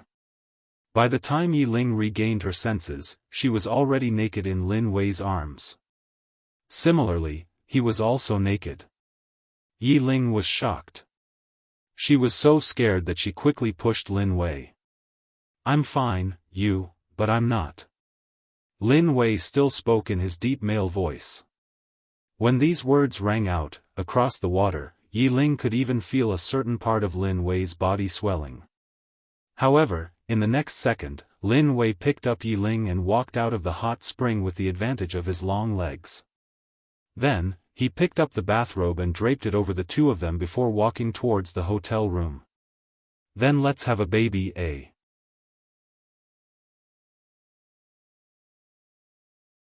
Chapter 22:17. The sweeping auntie stood further away, so she could only see two dark figures standing under the bridge. As Yun Jian was pressed against the wall under the bridge, a ray of light shone on Yun Jian's head from not far away. She could see that she was a teenage girl with delicate skin. Ce had one hand behind Yun Jian's head as a pillow.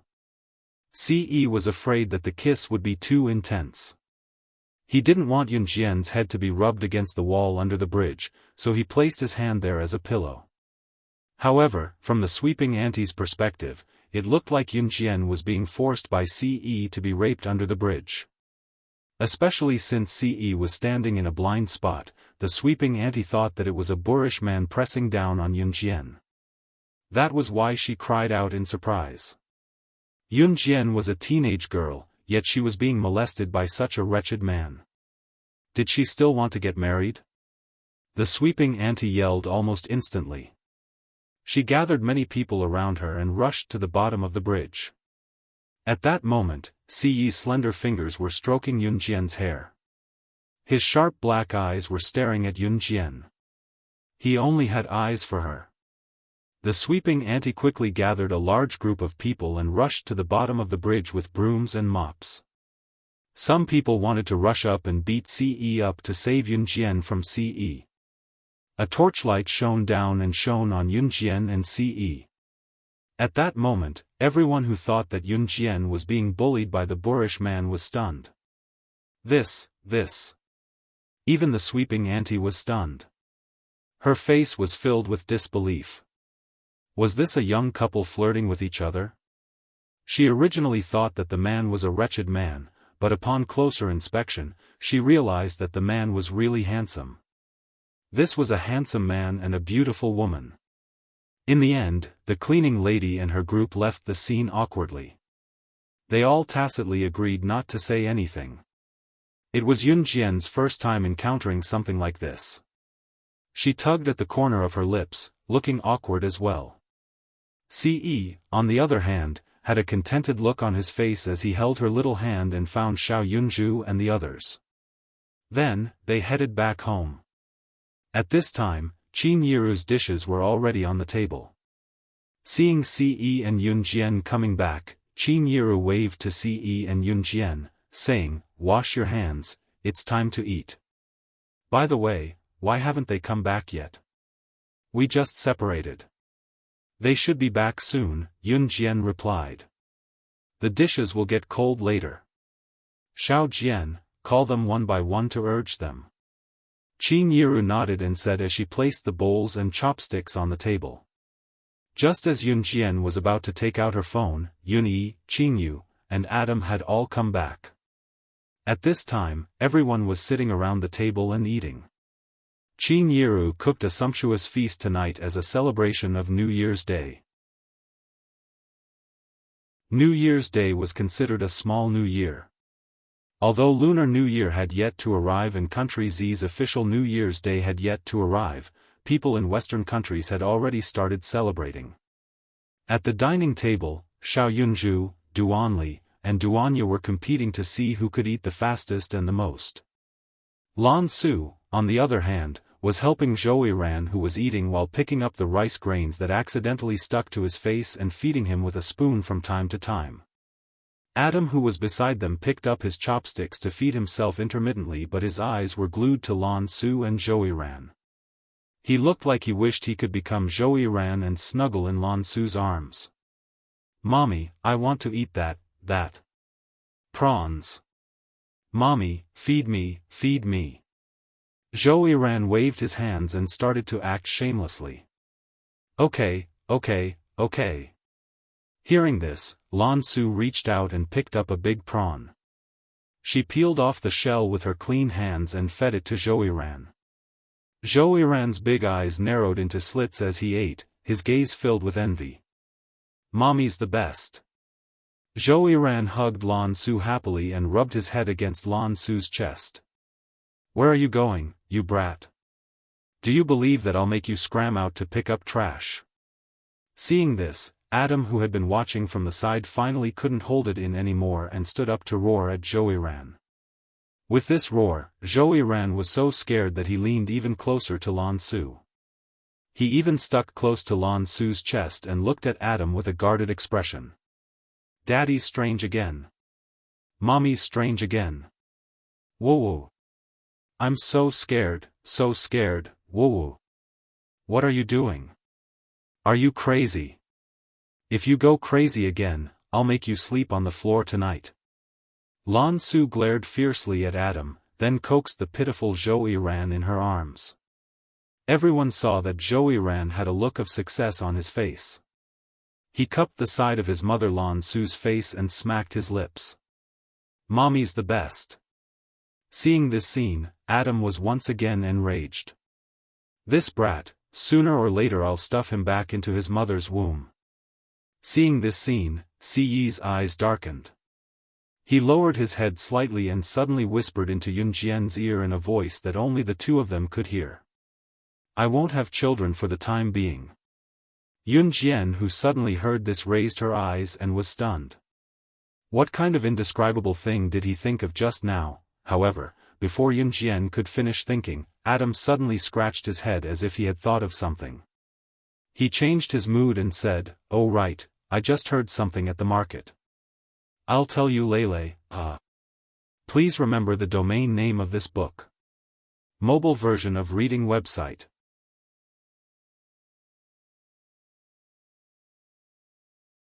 Chapter 22:18. Page 1/1. Adam did not stop talking as if he was trying to understand the anger he felt from Xiaofan. Instead, he started talking even more exaggeratedly. I heard that a cleaning auntie saw them and thought that a young lady was being raped by a perverted man. She quickly brought a group of people to save her. Who would have thought that it was a young couple, I heard that the young couple was not bad looking. They actually had sex under the bridge where so many people could pass by. I heard that someone even saw them taking off their clothes. Adam was really shooting his mouth off. However, the children present did not understand what he was saying. Xiao Yunju and the other two only cared about eating faster, so Adam's shooting his mouth off was not a big deal. However, the person that Adam was shooting his mouth off to was, Adam, from tomorrow onwards, go complete the organization's 3S level training in the Amazon forest. You're not allowed to come back until you're done. Before Adam could finish joking around, Ci's words suddenly rang out. Adam's mischievous smile instantly froze. He stared blankly at Ce and stopped what he was saying. Young master, why? Why would he be sent to complete the organization's 3S level training in the Amazon forest? One had to know that even Lin Wei had to spend 2 months to complete the most difficult 3S level special training in the organization. Him? That would take at least half a year to complete. Even if he was faster, he would still need 5 months. No, young master, why did you send me to the Amazon forest to complete the organization's 3S level of difficulty special training for no reason? What did I do? The young couple that we were talking about wasn't you and young master. Just as Adam spoke up to this point, he suddenly stopped. Thinking back to what he said just now, Ce suddenly looked angry. Could it be, the couple having sex under the bridge, could it be? Adam was not stupid and immediately thought of this. He suddenly stopped and looked up at Ce. Cough cough cough. Young master, that. I didn't say anything, so please don't send me to that damned Amazon forest. Otherwise, Mo-san will miss me so much that he won't be able to eat or sleep peacefully, right Mo-san? Adam squeezed his eyebrows at Mo-san, looking like he was asking Mo-san for help. Unexpectedly, Mo-san calmly responded, it has nothing to do with me. Adam. F***ck, how can there be such a scam? Although Ce didn't really send Adam to the Amazon forest in the end, Adam fought with Xiaofan for Lan Su. In the end, not only did Xiaofan scratch his handsome face with his long fingernails, he was also punished by Lan Su to sleep on the floor. He couldn't sleep the entire night. Holy Land Hot Spring Hotel in Country R. It was not until the wee hours of the morning that Yi Ling, who had been released by Lin Wei, nestled in the warm blanket. The sound of running water came from the bathroom. Lin Wei was taking a shower. Although this was not their first time, Yi Ling still buried herself in the blanket shyly, not daring to raise her head. "Do you want to take a shower?" 3 minutes later, the sound of running water in the bathroom stopped. Yi Ling then heard a mellow voice from above the white blanket that covered her head. Needless to say, it was definitely him. Yi Ling nodded carefully and got up. Just as she was about to put on her clothes, Lin Wei grabbed her hand and pulled her out of the blanket. Yi Ling was so embarrassed that she wanted to find something to cover herself with. However, when she raised her head, she saw Lin Wei staring at her. She wanted to pull her hand away from Lin Wei's hand and said weakly, "I'll do it myself, take a shower later." Just as Yi Ling finished speaking, Lin Wei looked at her and suddenly said this. After he finished speaking, before Yi Ling could react to what Lin Wei meant, he had already used his height advantage and strength advantage to push her towards the edge of the bed. Translator, Atlas Studios Editor, Atlas Studios.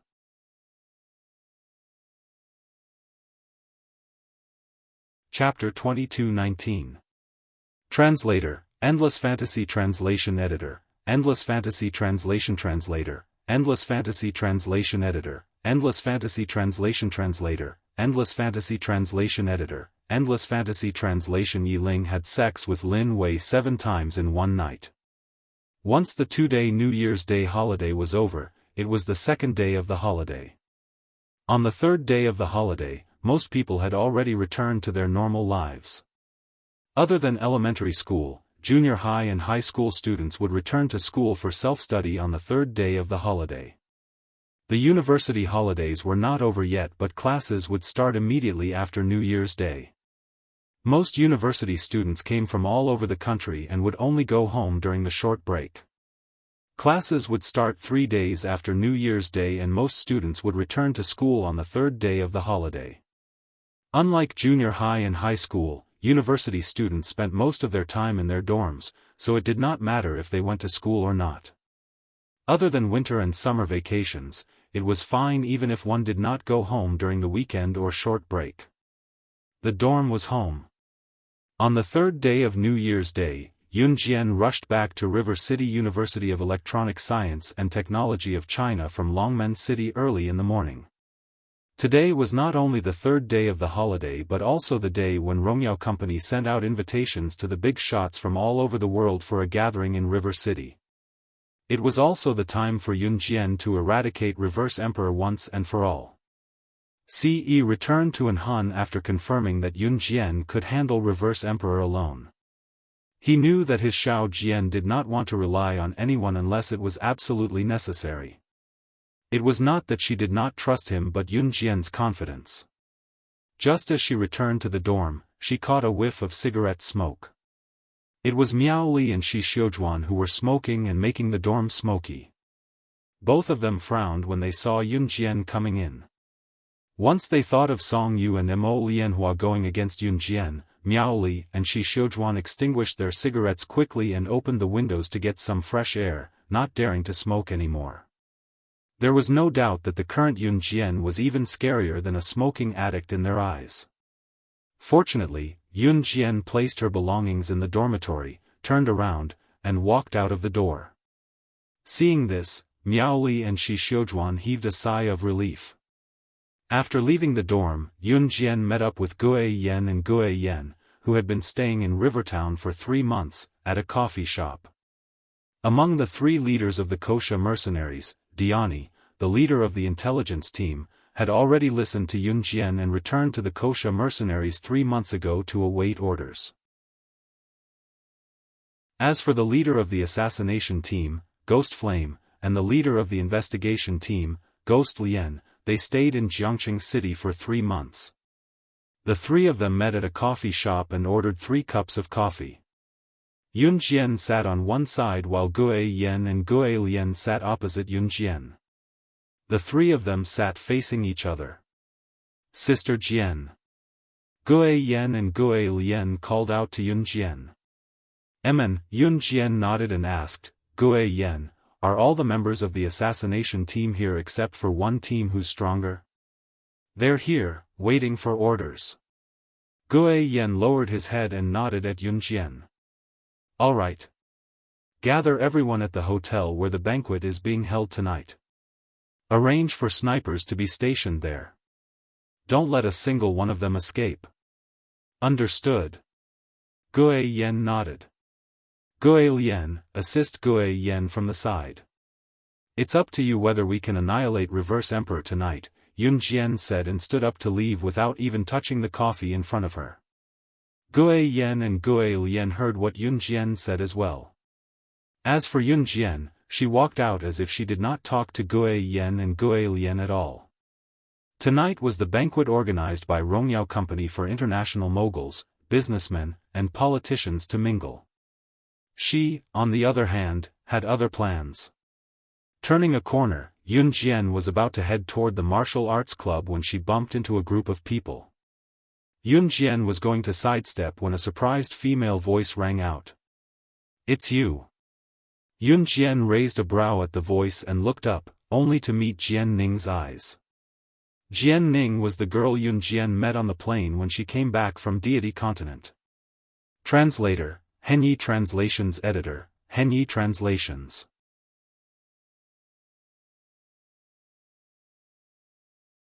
Chapter 2220.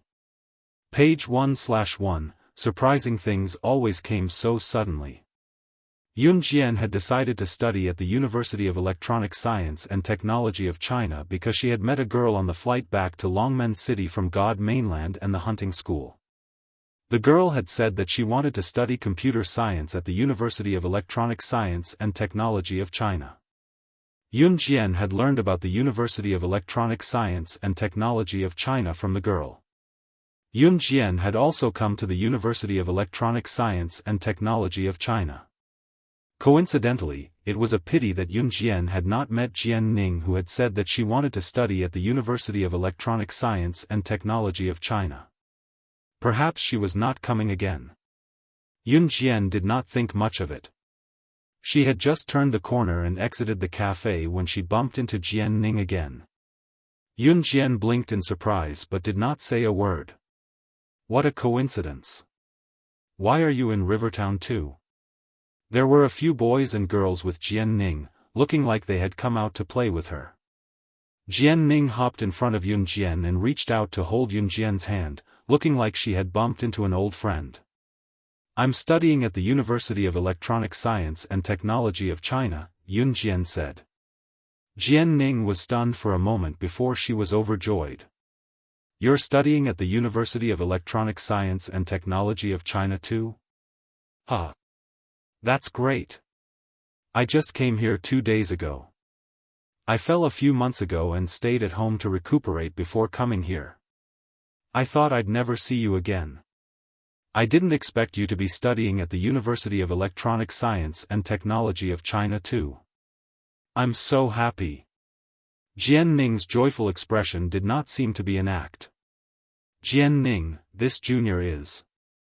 Just as Jian Ning was about to jump up in excitement from holding Yun Jian's hand, a tall and thin boy with a crew cut standing behind her asked. Hey! I forgot to introduce her in my excitement. She's a friend I met on the flight back to China. It's a pity that I didn't get to exchange phone numbers or something back then. Thankfully, we meet again. She's Yun Jian, heh. Jian Ning said to the boy with a crew cut. She then turned to point at the tall and thin boy with a crew cut who was rather attractive to girls and introduced him to Yun Jian. This is my senior brother, Zhang Xiaoyu. We were in the same high school when we were overseas. We came back to study together and we met again. Jian Ning introduced Zhang Xiaoyu, who nodded at Yun Jian in a friendly manner and said, Hello, junior. Zhang Xiaoyu belonged to the kind of senior who was more gentle, mature and steady. He gave people a sense of security. Let's introduce ourselves. My name is Malefo, not the Maitreya Buddha you're thinking of. I'm cultured. A boy standing next to Zhang Xiaoyu touched his hairless head and smiled righteously. Come on, you're still saying you're not Maitreya. You look just like Maitreya without any hair. But Maitreya is a Buddha, the Supreme One. What about you? You're a fake. Standing next to the boy named Milfo was a girl wearing a cute top and a white pleated skirt. The girl retorted, then looked at Yun Jian with a smile and introduced herself. My name is Zhang Jingjing, Zhang as in new, and Jing as in Jingjing. What's the difference between that and not introducing at all? Milfo glared at Zhang Jingjing. At the same time, Yun Jian was standing in front of the group. After listening to their conversation, she narrowed her eyes with a small smile. Yun Jian. That was the end of the introduction. Just as everyone was talking, a boy ran over from the side. He was obviously with Zhang Xiaoyu and the others. At this moment, the boy ran over and said mysteriously to Jian Ning and the others, I've heard about it. Huh. The multinational Rongyao company is really going to invite all the international big shots to a hotel here today. It's a grand occasion, let's go and take a look. I heard that a lot of international big shots will come. Those international big shots are all the top existences in the world. Top reading site, M. Chapter 22-21. Page 1/1. After the boy who suddenly ran back said these words mysteriously, he suddenly looked left and right a few times. Then, he moved in front of the crowd and said mysteriously, I'm sorry, but I'm sorry, I'm sorry. I heard that not only will the international bigwigs and politicians come, but even some of the international assassins and secret agents, and some legendary assassin organizations will come. Are you sure you don't want to go and have a look?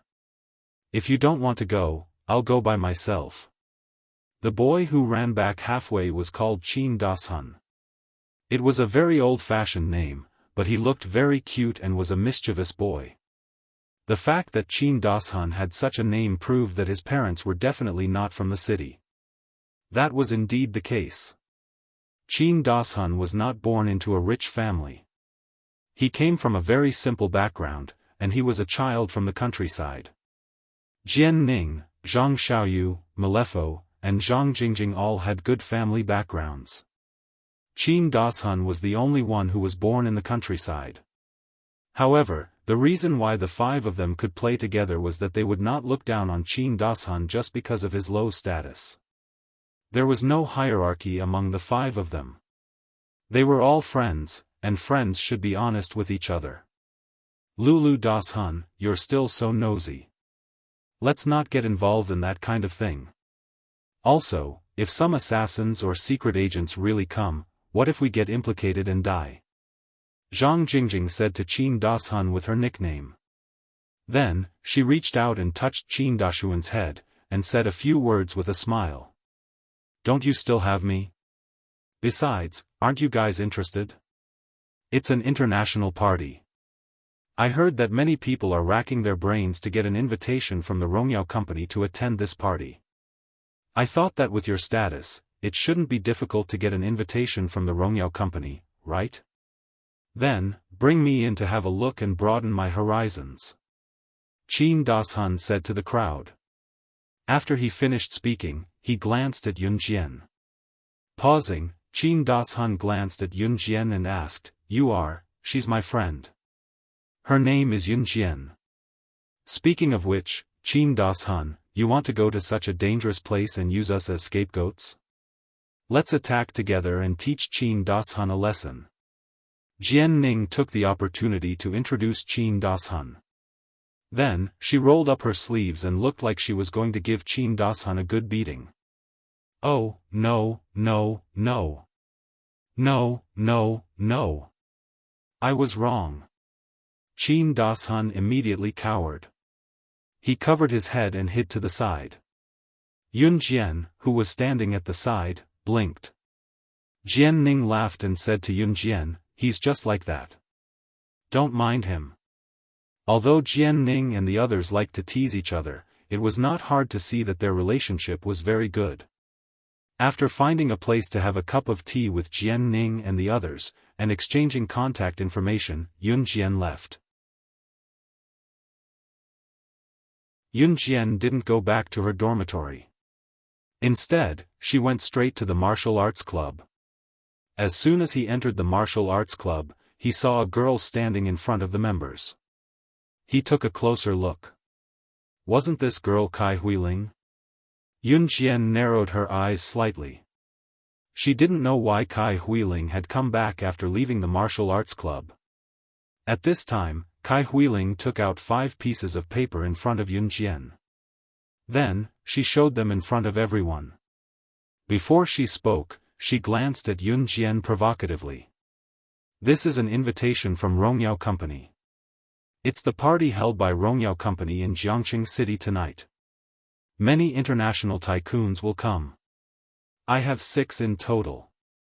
I have 1 for myself and 5 for the others. After all, I used to be in your martial arts club, so I'll give the other 5 to you. Who wants them? Top reading website, M.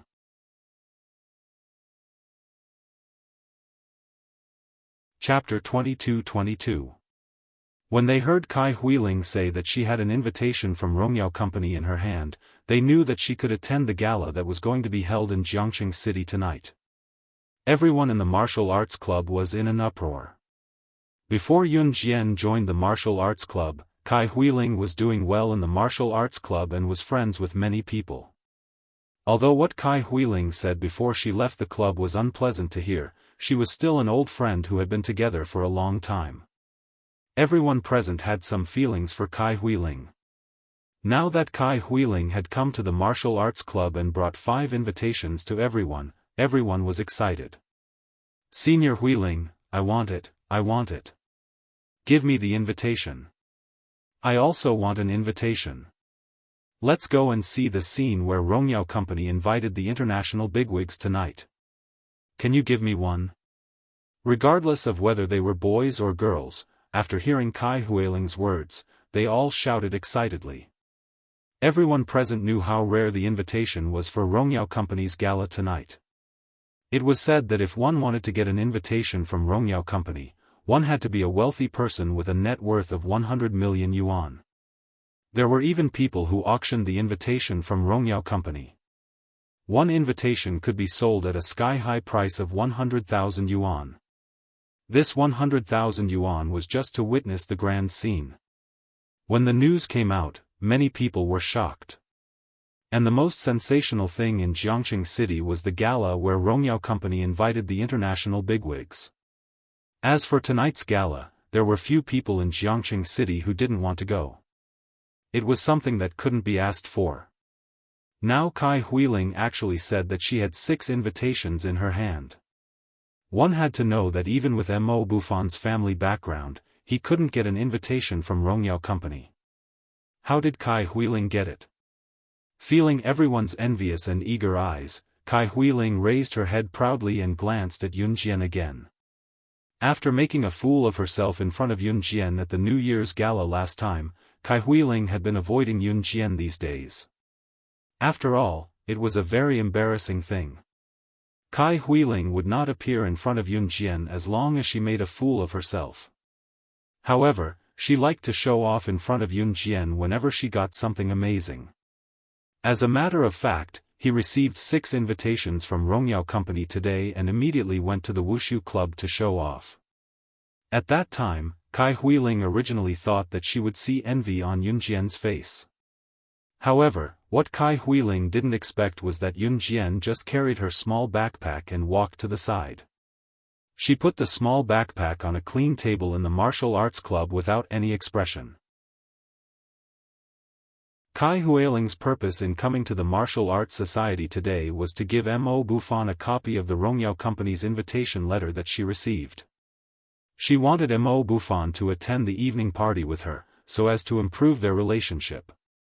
Secondly, she wanted to show off in front of Yun Jian. However, seeing that Yun Jian was ignoring her now, Kai Huiling was too lazy to care about the expectant gazes of the members of the Yuan Martial Arts Society. She carefully held her 5 invitations from Rongyao Company and walked in front of Yun Jian. She blocked Yun Jian and said arrogantly, "Hey, don't you want it? This is an invitation letter from Rongyao Company. One is worth thousands of dollars. I have 5 of them here. Plus my own one, there are 6 in total. Seeing Kai Huiling blocking in front of her, Yun Jian narrowed her eyes and said softly, "An invitation letter from Rongyao Company?" "Yes. It's genuine. People like you will never get an invitation letter from Rongyao Company.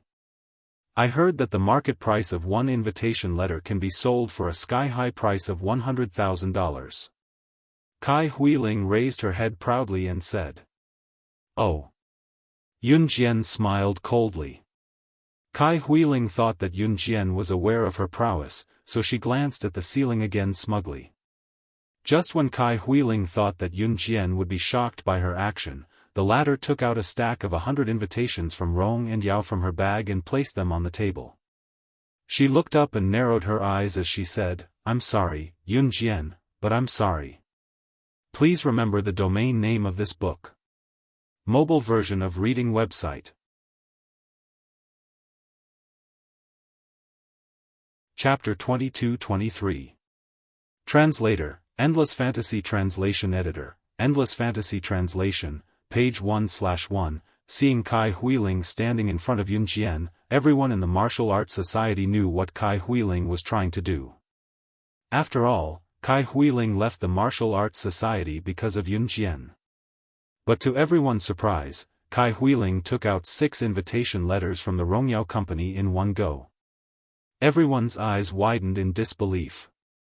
Yun Jian, on the other hand, had taken out a stack of invitation cards that was as thick as 100 from her backpack. These invitation letters were sent out in the name of the Rongyao Company to all the big shots in the world. Not everyone could get one. And some people would even spend 100,000 RMB just to get one. Just to get into the party and see the world. Such invitation letters were like a piece of gold in the hands of others. Even if there was only one, they would hold it tightly in their hands. But what about Yun Jian? She actually took out 100 invitation letters from her backpack.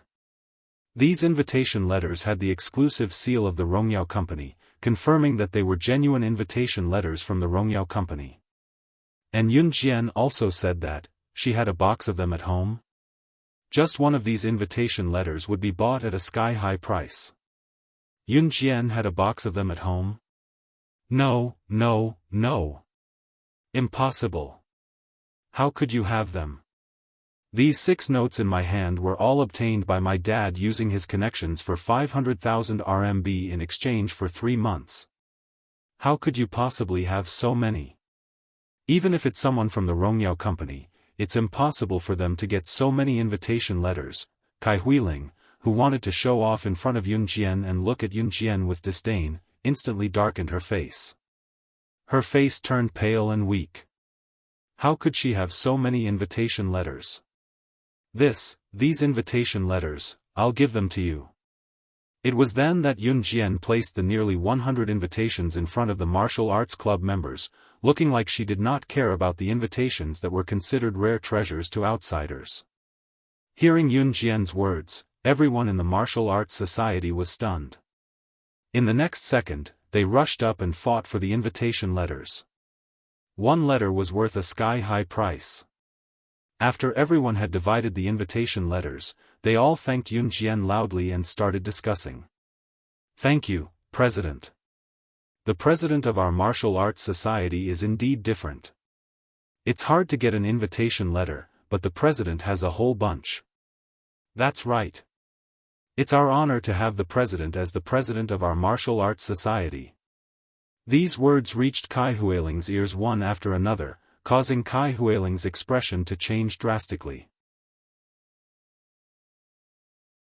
She originally wanted to prove that Yun Jian was inferior to her. Yun was not suitable to be the president of the martial arts society.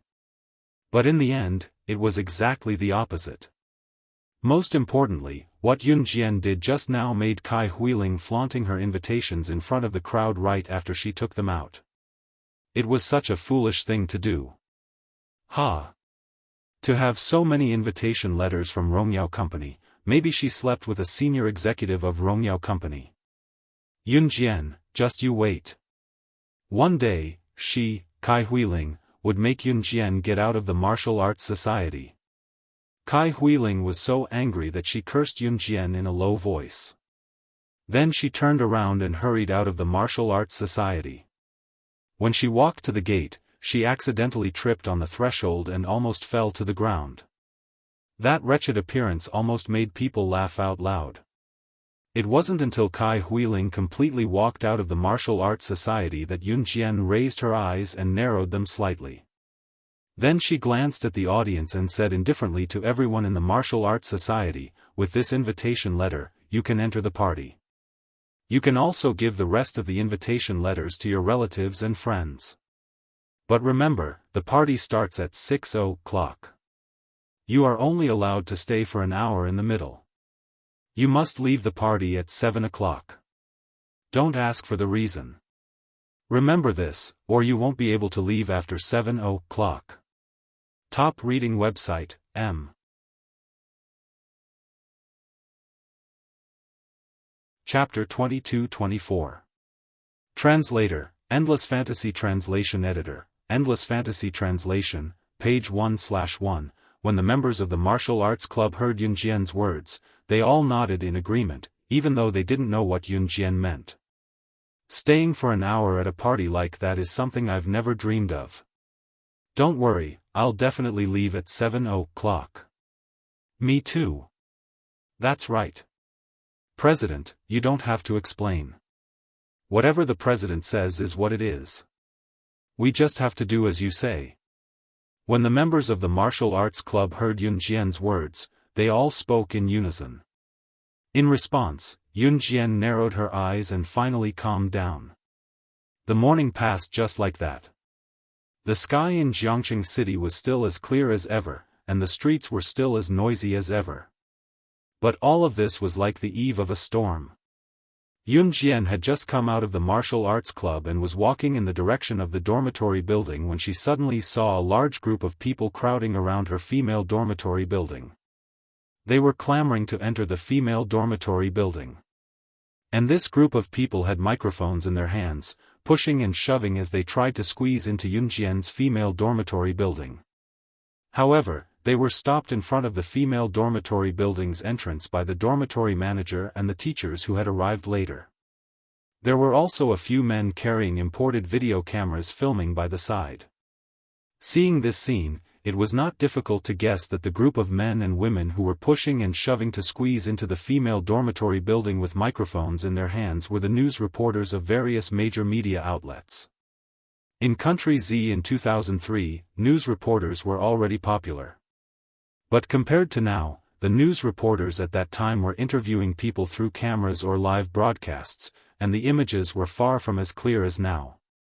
Most of the cameras were imported from overseas, and the country did not have the technology to manufacture cameras of standard quality. As for news reporters, as long as one was an individual, they knew that their job was to interview people. However, the people they wanted to interview naturally had to be different or stand out from the crowd. Whether it was interviewing a person or an event, this person or event had to be extraordinary.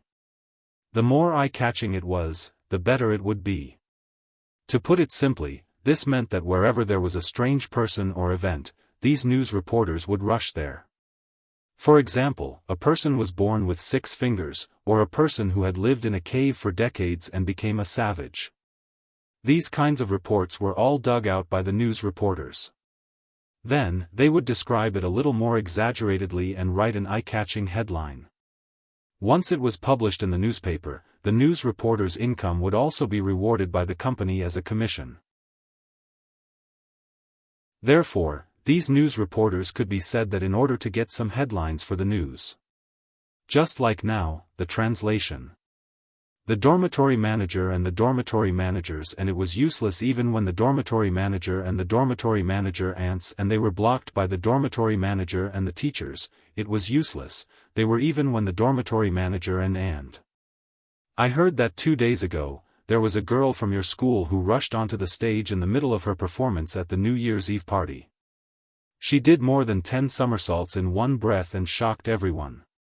That girl should be staying in this dormitory building, right? Translation, can I can translation to can I? This question came from a female reporter. That girl rushed onto the stage in the middle of her New Year's Day performance. Coincidentally, someone brought a camera and recorded the whole process of her rushing onto the stage and somersaulting. Can you let us interview her about how she trained to be so good? I only need 10 minutes. I'll take up 10 minutes of that girl's time, I. This group of reporters held their microphones and pushed each other, trying to squeeze into the female dormitory building. The grand scene was something that had never happened before in the University of Electronic Science and Technology of China. Regarding this, the students passing by the school couldn't help but stop and look at the scene in front of them, as if they were wondering what had happened here. Our school has the right to protect the personal safety of our students. Please go back. A group of teachers blocked the reporters who wanted to rush into the female dormitory building and said this very solemnly. It turned out that Yun Jian had rushed onto the stage in front of everyone during her New Year's Day performance. She had done more than 10 somersaulting moves that didn't suit her age. Coincidentally, someone had brought a camera from home to record it. In this era, mobile phones couldn't record, and only a few people had cameras. This was because it was a high-end gadget that had to be imported from abroad. After that video was seen by the news media reporters, they all rushed here, wanting to interview Yun Jian. After all, there hadn't been any big news for a long time. Now that they suddenly caught this big news, this group of reporters certainly wouldn't let it go. Yun Jian narrowed her eyes. Naturally, she didn't like to be interviewed. She took a detour and was about to take a detour and climb up the wall from the back of the female dormitory building. Suddenly, someone saw her and pointed at her back as she was about to leave. She. It's that girl. She's the girl who did more than 10 somersaulting in the martial arts performance that night. Top reading website, M.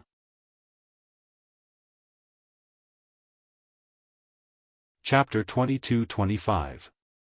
Translator, Endless Fantasy Translation Editor, Endless Fantasy Translation, page 1/1. Yun Jian didn't want to cause any trouble, so she left quietly.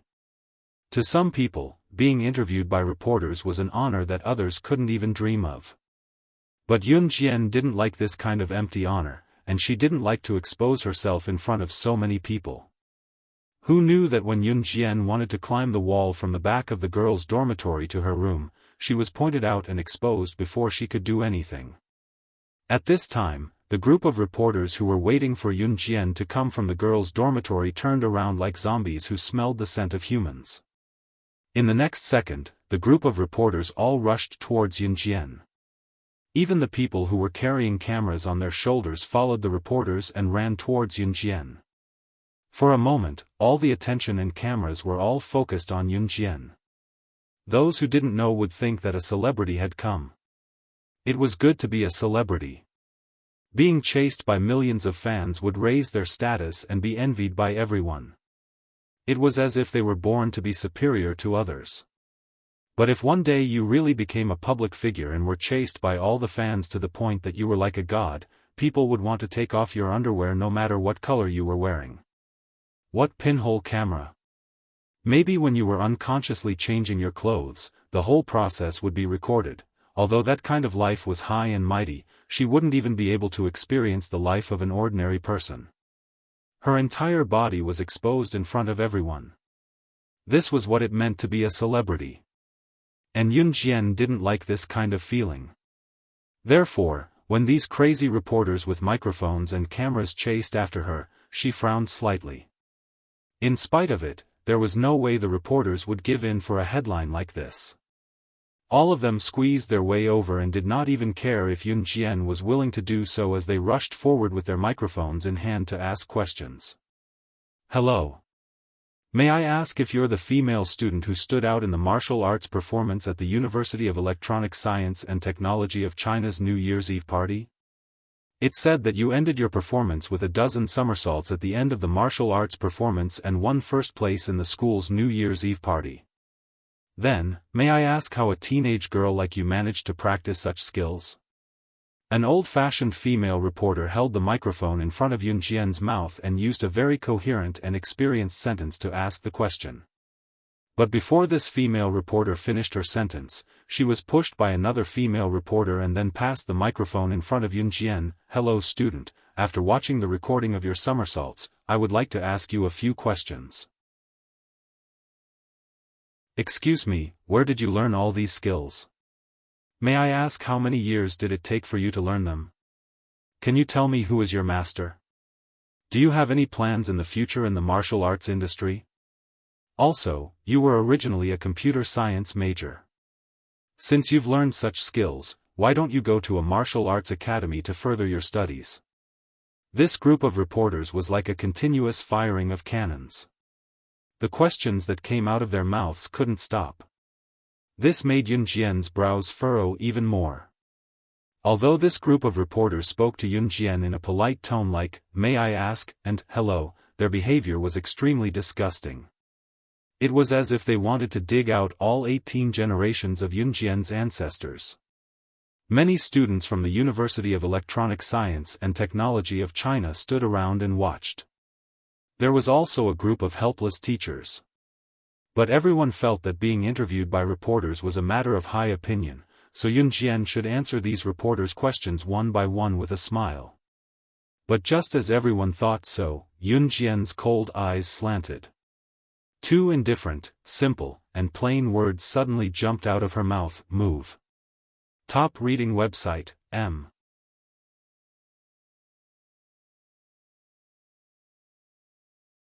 Chapter 22-26. If it were any other girl who was surrounded by so many reporters like a superstar, she would have been smug by now. However, after Yun Jian was surrounded, her cold face was devoid of any color. Contrary to what everyone thought, she only said those two words in an extremely flat tone. Moreover, those two words, which were so simple that it made people's expressions freeze, gave everyone present a hair-raising illusion for some reason. All the reporters, including the students from the University of Electronic Science and Technology of China who were passing by, as well as the dormitory manager and the teachers who had rushed over, were all stunned on the spot. They looked at Yun Jian in disbelief. They were not surprised by the words that Yun Jian said, but by Yun Jian's aura. Those simple words, which were not shouted or shouted, spread throughout the entire place. Everyone's expressions froze. Even the reporters who wanted to continue the interview were suddenly stuck in their throats, unable to say another word. The entire place was silent for a full 10 seconds. Regardless of whether it was the reporters, the man with the camera, the teachers, or the students from the University of Electronic Science and Technology of China who were passing by, they were all stunned for a full 10 seconds. However, after 10 seconds, when everyone came to their senses, Yun Jian was already standing more than 10 meters away, on the high steps of the female dormitory building, looking down at everyone. Everyone did not even know when Yun Jian had escaped from the group of reporters who had surrounded her. At that moment, Yun Jian was standing on the high steps of the female dormitory building. Before she lifted her foot to step into the female dormitory building, she turned around and squinted her eyes at the reporters who were standing at the bottom of the steps, wanting to interview her. Before she returned to the female dormitory building, she raised her red arc and coldly left a sentence: "No comment. If you ask again, it won't be resolved so easily." After she finished speaking, she turned around and lightly swung her ponytail that reached her waist, outlining her perfect and flawless back view with a wave of elegance. This scene made everyone present feel a sense of awe from the bottom of their hearts. So beautiful. It was noon now. The winter sun shone warmly, casting a layer of yellowish glow on Yun Jian. The glow accentuated the swaying curve of her ponytail that reached her waist after she turned around, accentuating the beauty of her swaying ponytail. The men and women present couldn't help but hold their breaths. But what exactly did she mean by those words? "If I ask again, it won't be so simple to resolve?" All the reporters stood where they were, trying to figure out the meaning of Yun Jian's words. However, just when the reporters didn't know what Yun Jian meant by her words and wanted to catch up with Yun Jian and continue to pester her. "Look! My God!" someone suddenly exclaimed in surprise. Then, everyone turned to look in the direction the man had indicated. However, the cameras in the hands of the cameraman who had been chasing after Yun Jian with a few cameras suddenly popped and were all scrapped in front of everyone. This scene caused the hearts of everyone present to panic. There was even a cameraman who widened his eyes in horror and exclaimed, "It's her. It must be her. She just walked past us. She broke our cameras. But in such a short period of time, when she walked past us, she didn't even reach out her hand. How did she? How did he manage to destroy so many cameras without anyone noticing? Was she really a young girl in her teens?" Thinking of this, everyone's hearts suddenly trembled. Then, they thought of the sentence Yun Jian left behind. Please remember the domain name of this book. Mobile version of reading website.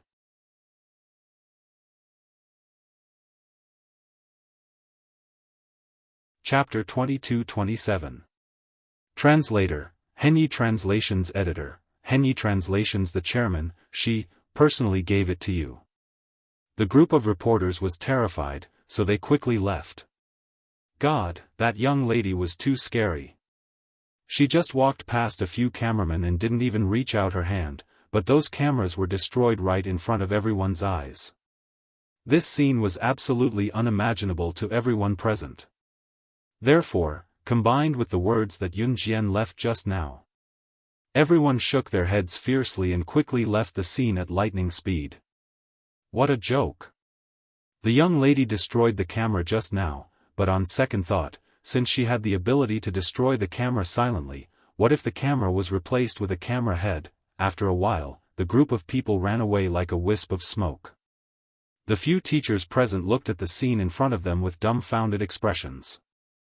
They had blocked the group of reporters for so long just now, but they couldn't persuade this group of stubborn reporters to leave no matter how hard they tried.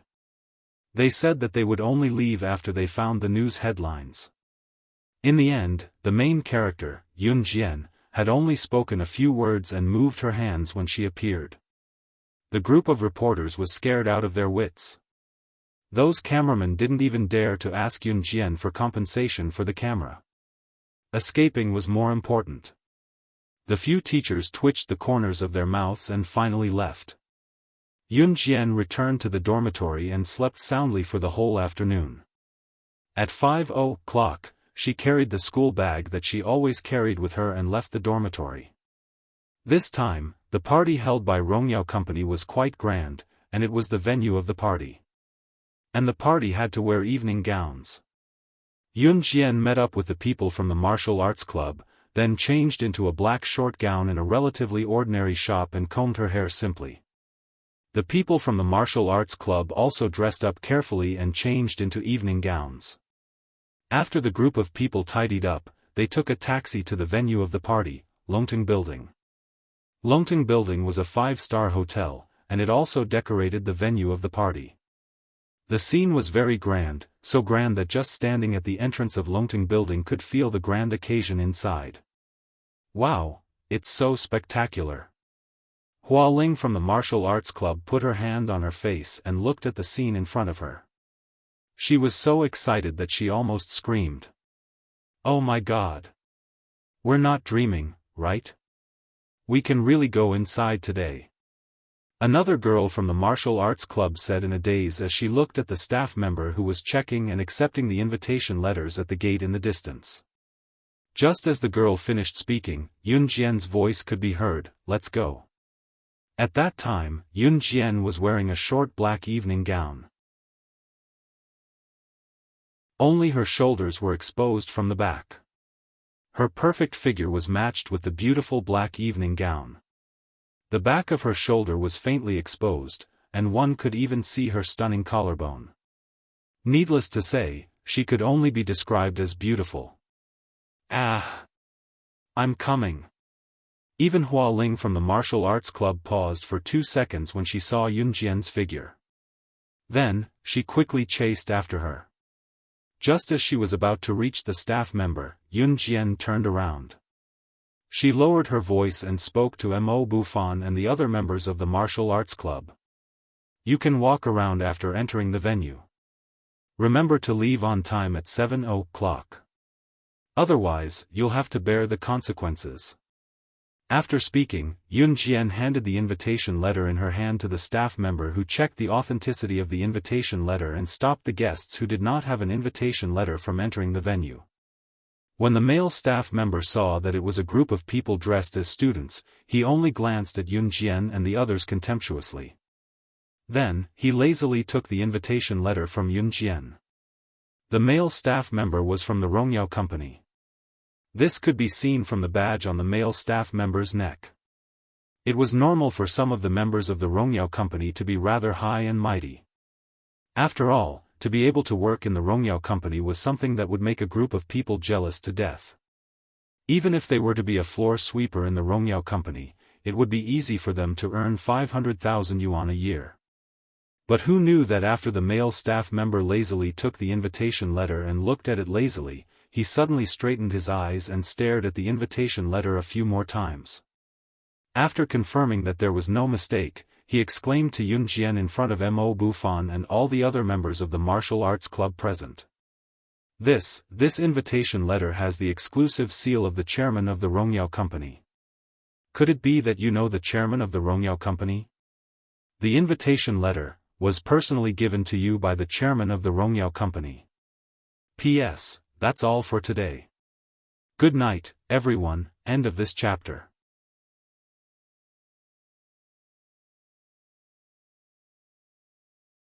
Chapter 22-28. After hearing what the male staff member said, everyone in the martial arts club was stunned. The invitation letter in Yun Jian's hand had the exclusive seal of the chairman of Rongyao company, and the invitation letters in their hands were all from Yun Jian.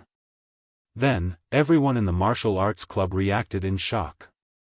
At that time, they all looked down at the invitation letter in their hands that had not been handed to the male staff member. They saw that there were two seals engraved on the upper right corner of the invitation letter that had not been handed to the male staff member. One was the exclusive seal of Rongyao company, and the other was the exclusive seal of the chairman of Rongyao company. As everyone knew, if the invitation letters sent by Rongyao company had the exclusive seal of the chairman of Rongyao company engraved on the upper right corner, it meant that these invitations were sent in the name of the chairman of Rongyao company. Usually, people who held such invitation letters engraved with the chairman of Rongyao company's seal were special guests of this party. The internal staff of Rongyao company should be treated specially. The male staff member had been checking and accepting the invitation letters for half an hour, but he had not met anyone who had the exclusive seal of the chairman of Rongyao company on the upper right corner of the invitation letter. He originally thought that people who could have such an honor would be followed by a large group of bodyguards or brothers from the black market. All of them were important figures in the world. Therefore, the male staff member was especially respectful to the people who had entered before, especially the middle-aged man. However, he had not seen anyone with the exclusive seal of the chairman of Rongyao company engraved on the upper right corner of the invitation letter before. Today, he saw it on the invitation letter given by a teenage girl. That was why the male staff member asked such a question. However, the male staff member who asked the question regretted it immediately. The guests who came here were all important figures. The person who could give an invitation letter with the seal of the chairman of Rongyao company was undoubtedly an important figure. He was just a staff member. How could he ask such a question? Thinking of this, the male staff member immediately lowered his head and nodded to Yun Jian in fear. Then, he handed the invitation letter back to Yun Jian with trembling hands. Please come in. Yun Jian did not reply to the male staff member's question. She took the invitation from the male staff member and walked into the party. Everyone in the martial arts society, including Mo Bufan, was stunned. Obviously, there was another seal on the upper right corner of the invitation that belonged to the chairman of Rongyao company, which made the members of the martial arts club stunned. However, everyone immediately reacted. Seeing that Yun Jian had already entered the venue, the members of the martial arts club hurriedly handed their invitations to the male staff. After passing them, they all followed Yun Jian's footsteps. Yun Jian, just now. After Mo Bufan caught up with Yun Jian's footsteps, he opened his mouth and wanted to ask her about the Rongyao Company chairman's seal. But Mo Bufan had just opened his mouth when he was interrupted by Yun Jian's indifferent voice. That's why this invitation can be sold for a lot of money. You guys have to enjoy tonight. After speaking, Yun Jian did not explain too much. She interrupted Mo Bufan's words and walked forward. Mo Bufan could see that Yun Jian's reaction was purely because she did not want to answer such questions. He twitched the corner of his mouth and finally followed her without asking anything. At the party venue, as soon as Yun Jian and the members of the martial arts club entered, the members of the martial arts club were attracted by the gorgeous scene in front of them. There were more than 20 long tables in the party venue in front of everyone. These long tables were filled with all kinds of delicious desserts. Zhou Huntao, Hua Ling, and the others had never seen so many types of desserts in their lives. Everything that could be found in dessert shops outside was available here. There were hundreds of types of desserts here that could not be found outside. Moreover, there were many wines placed on the large long tables. Even if one casually pointed at one of the bottles of wine on these long tables, the market price of this bottle of wine would not be less than $100,000. Coupled with the gorgeous decorations in the room. Everyone in the martial arts club took a deep breath. They were shocked by this gorgeous scene that they had never seen before and could not react for a long time. I have to leave for a while. Remember to leave at 7:00 on time. After Yun Jian led everyone in here, she turned her head to look at everyone and said such a sentence. After speaking, she did not look at the members of the martial arts club and immediately walked to the side of the party venue. Everyone in the martial arts club nodded. After a while, a member of the martial arts club pointed suspiciously in the direction of Yun Jian and said, "Huh? Yun Jian is. Please remember the domain name of this book. Mobile version of reading website."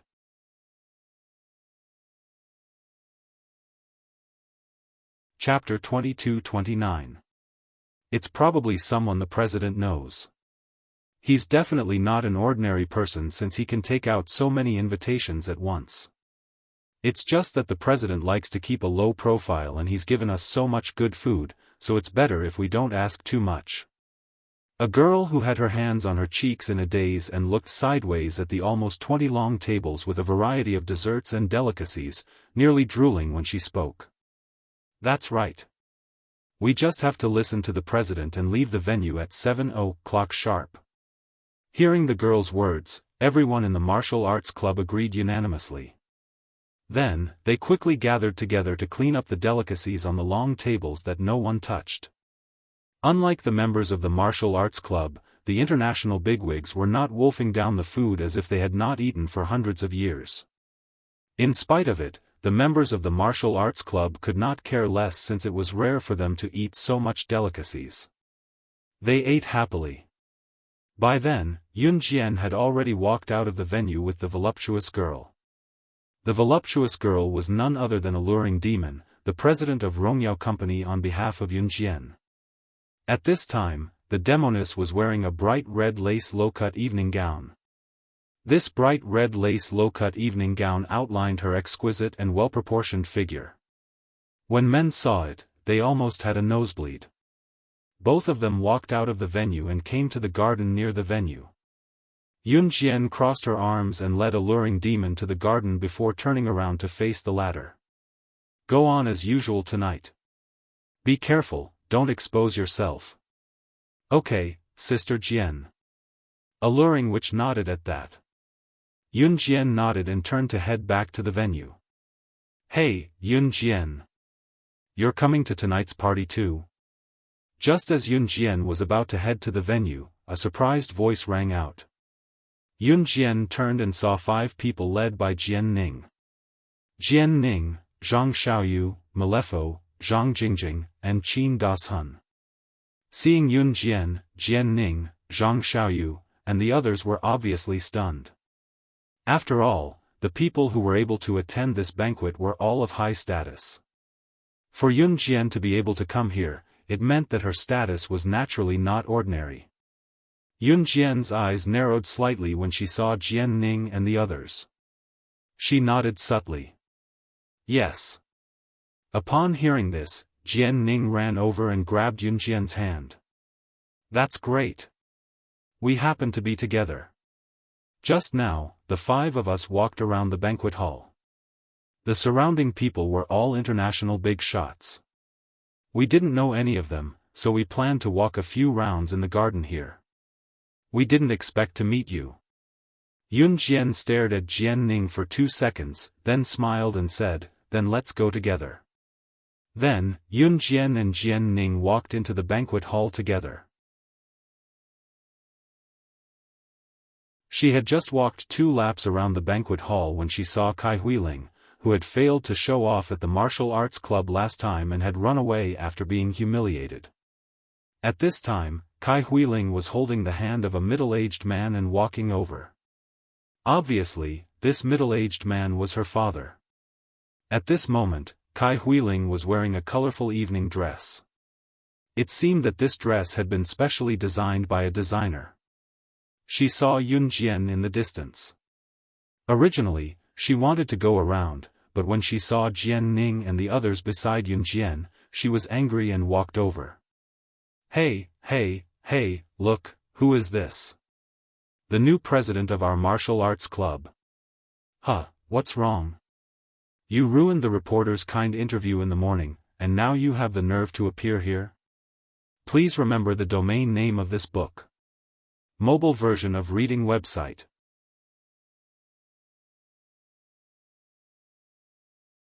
Chapter 2230. Although news reporters traveled everywhere and would visit wherever there was big news, no matter how much these news reporters loved to travel, the biggest headline of the evening was none other than the gala that had caused a sensation all over the world. Therefore, most of the news reporters who wanted to interview Yun Jian in the morning would come to the gala to continue their interview work. Of course, the premise was that these news reporters had to be approved by the Rongyao company, which had invited all the international bigwigs to the gala, before they could enter the venue. However, most companies would allow news reporters to enter such a venue to film an interview. After all, if a big company wanted to hold a gala, wouldn't it be to promote the company's good name? Therefore, Kai Huiling guessed that the news reporters who had been provoked by Yun Jian in the morning would probably be there too. After all, if you offended a news reporter, it was not impossible for the reporter to take a picture of your ugly side and exaggerate it to write a report to be published in the news. It was also because she had heard that Yun Jian had provoked a group of news reporters who wanted to interview her in the morning, and had even broken all the cameras of the group of photographers. Therefore, when Kai Huiling saw Yun Jian, she hurried over. After all, the cameras in 2003 were high-end goods that had to be imported from abroad and were very expensive. It would be strange if those news reporters and photographers did not hold a grudge. Hearing Kai Huiling say that there would be news reporters and photographers coming to the gala to interview the bigwigs, Yun Jian's eyes darkened slightly. Seeing Yun Jian's slightly darkened eyes, Kai Huiling thought that Yun Jian was afraid of the news reporter's revenge. She held her father's hand and did not even give the others a chance to react or speak before she hurriedly continued to speak to Yun Jian. So, you'd better hurry up and find a place to hide, in case those news reporters take revenge on you. Ha ha ha. As Kai Huiling spoke, she threw a contemptuous look at Yun Jian. Wait, this classmate, you said that Yun Jian provoked the news reporters? This is... Jian Ning was stunned when she heard this, and then she spoke in disbelief. As soon as she asked this question, Kai Huiling rushed to explain again, I wasn't there at the time, but I heard that Yun Jian not only refused to be interviewed by a news reporter, but... Pfft! He even smashed the cameraman's camera. In fact, it only took Yun Jian 10 seconds to destroy the cameraman's camera. However, in these 10 seconds, the people present did not even notice how she made her move. After Yun Jian walked past them, the cameras were instantly destroyed. At that time, the group of news reporters was shocked. Kai Huiling was also shocked when she heard about it. In spite of it, Kai Huiling was here to deal with Yun Jian instead of praising her, so what she said was, of course, a negative spin. Reporters have to go in too? Yun Jian frowned again when she heard that. Kai Huiling was sure that Yun Jian was afraid that the reporters would take revenge on her after they entered the venue. Therefore, Kai Huiling's smile deepened. Just as Kai Huiling thought so and smiled confidently, Yun Jian suddenly whipped out her phone and dialed a number in front of everyone. Before the other end of the line could be heard and the call was picked up, she spoke faintly in front of everyone, "I'm sorry. Please remember the domain name of this book. Mobile reading website."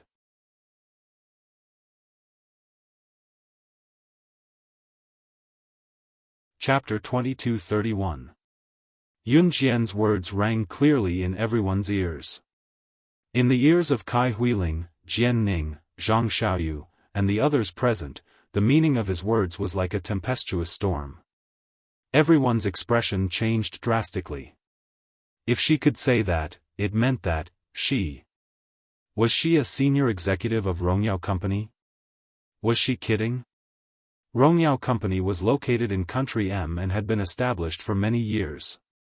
There was no shortage of elites in Rongyao Company. In Rongyao Company, even an ordinary employee had an annual salary of more than 1 million yuan. Not to mention the senior executives of Rongyao Company. Of course, the higher the annual salary, the higher the requirements. If one wanted to be a senior executive of Rongyao Company, he or she had to be an international bigwig. It was not something an ordinary person could do. Was Yun Jian not bluffing and fabricating something out of nothing with what she said? Even Kai Huiling's father, a middle-aged man with shifty eyes, who was only about 1.6 meters tall and was so thin that his suit couldn't hold the hem of his clothes, couldn't help but stand up and speak in a disdainful tone. "Little girl, you're the one who loves to talk nonsense the most among all the little girls I've ever seen. It's the Rongyao Company's internal matter whether they invite reporters or not. You can't be a senior executive of Rongyao Company. It's better for a little girl like you to go back to school and study obediently. Why did you come to such a big event to join in on the fun? Tonight, it's a scene for adults. I really don't know how you bunch of brats managed to sneak in after getting the invitation letter. I have to say that the guards of Rongyao Company are really bad. They actually let some unimportant little kids sneak in." Kai Ilyang spoke to Yun Jian and the others in a tone of speaking to them as if they were children. Kai Ilyang thought that Yun Jian and the others sneaked in. After all, those who received invitations usually came with their parents.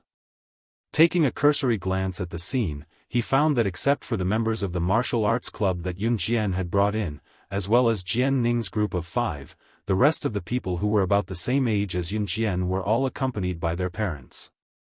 This wasn't strange.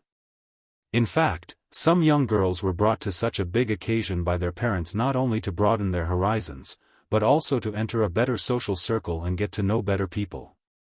Therefore, most of them were accompanied by their parents.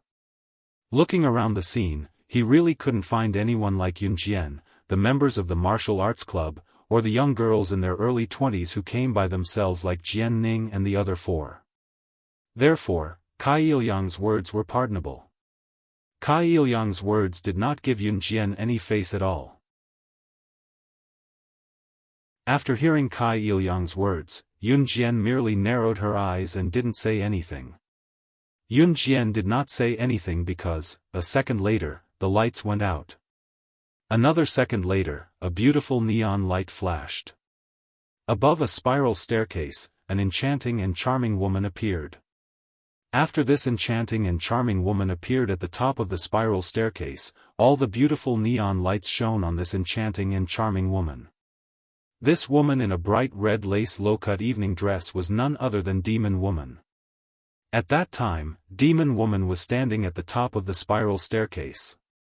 She introduced herself and said these words, "Hello, everyone, I am the president of Rongyao Company, Demon Woman. I just received a notice from my subordinates. At the request of my superiors, there will be no news reporters at tonight's party, so I would like to thank all the international bigwigs from all over the world.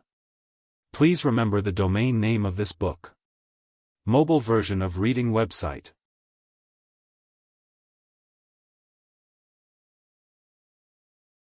Chapter 2232. What the demoness said was just a simple opening. Standing at the top of the spiral staircase, before the demoness said these simple opening, she also emphasized that there would be no news reporters at the ball tonight. This meant that this group of international bigwigs could talk freely in the ball venue. No matter what they said, they didn't need to care, because everything that was said at the ball tonight would not be reported. The demoness just repeated in front of everyone that Yun Jian had just called the staff of the Rongyao Company to manage the ball tonight. But when these words were heard, Cai Yilyang felt as if he had heard something shocking. Cai Yilyang just said that Yun Jian was not a senior executive of the Rongyao Company. Why would a little girl come here to attend an adult's ball? It would be better for her to go back to school and study. As soon as he said this, he heard the president of the Rongyao Company standing in front of all the international bigwigs and saying these words. This feeling, to Cai Yilyang, was simply, Dad. After Cai Huiling heard the words of the president of the Rongyao Company, the demoness, she fiercely pulled Cai Yilyang's wrist, and her face instantly turned pale. Fortunately, all the lights in the hall were turned off at this moment.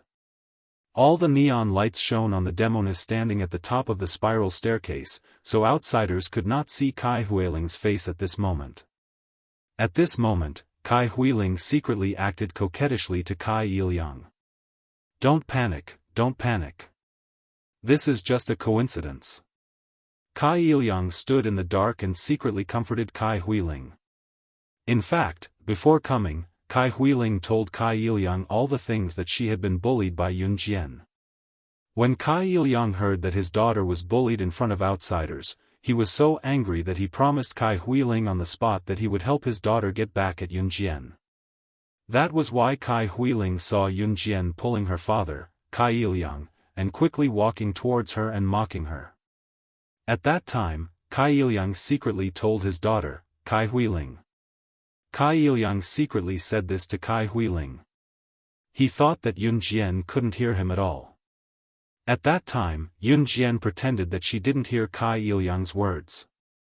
She lowered her eyes in the dark and didn't say anything. The demoness only said a few words and announced that it was 6:00 and the party had officially begun. Then, she left the stage. Ha! I don't know how you guessed that the reporters wouldn't show up tonight, but some people just can't hide their poverty. I've never attended such a large-scale international party before, so I can't imitate the demeanor of a lady from a wealthy family no matter how I try. Since you have the opportunity to come to such a large-scale event, then watch and learn. The life of the upper class. Cai Huiling's words had always been vicious. This had started from the time Yun Jian had stepped on her in front of everyone, causing her to lose face. Hearing Cai Huiling's words, Jian Ning and the others were stunned. Yun Jian's cold eyes only moved slightly, but she didn't say anything. As Cai Yilyang watched, he suddenly wanted to help his daughter raise her social status. At this moment, he looked around and suddenly saw an old acquaintance. This old acquaintance was an old friend he met in Country Y. When Cai Yilyang saw this, he hurriedly waved at him in English. Hey, Jamie, Jamie. Over here. My daughter wants to talk to you in English. As Cai Yilyang said this, he pushed Cai Huiling in front of this old acquaintance of his. As he spoke, Cai Yilyang glanced at Yun Jian like a child and urged Cai Huiling, what's the matter? My daughter has been learning English since elementary school, and she's already at level 9. Quick, Huiling, try to talk to your Uncle Jamie. When Cai Huiling heard this, she hurriedly said a few words to Jamie in front of everyone. Jamie exchanged a few words with Cai Huiling and nodded with a smile, but he was about to leave after a while. When Cai Yilyang saw this, he thought that he had gained enough face in front of Yun Jian. He was about to turn around and show off to Yun Jian that his daughter, Kai Huiling, had spoken a few standard everyday words. But suddenly, he heard Yun Jian use extremely fluent English to call out to Jamie, who had originally wanted to find an excuse to turn around and leave because he didn't want to talk to Kai Huiling, whose pronunciation wasn't standard, in front of everyone. "Are you the manager of the International Trade Center, Mr. Jamie? Please remember the domain name of this book. Mobile reading website. You're tuning into the Xiaofan's Wuxia Tales YouTube channel.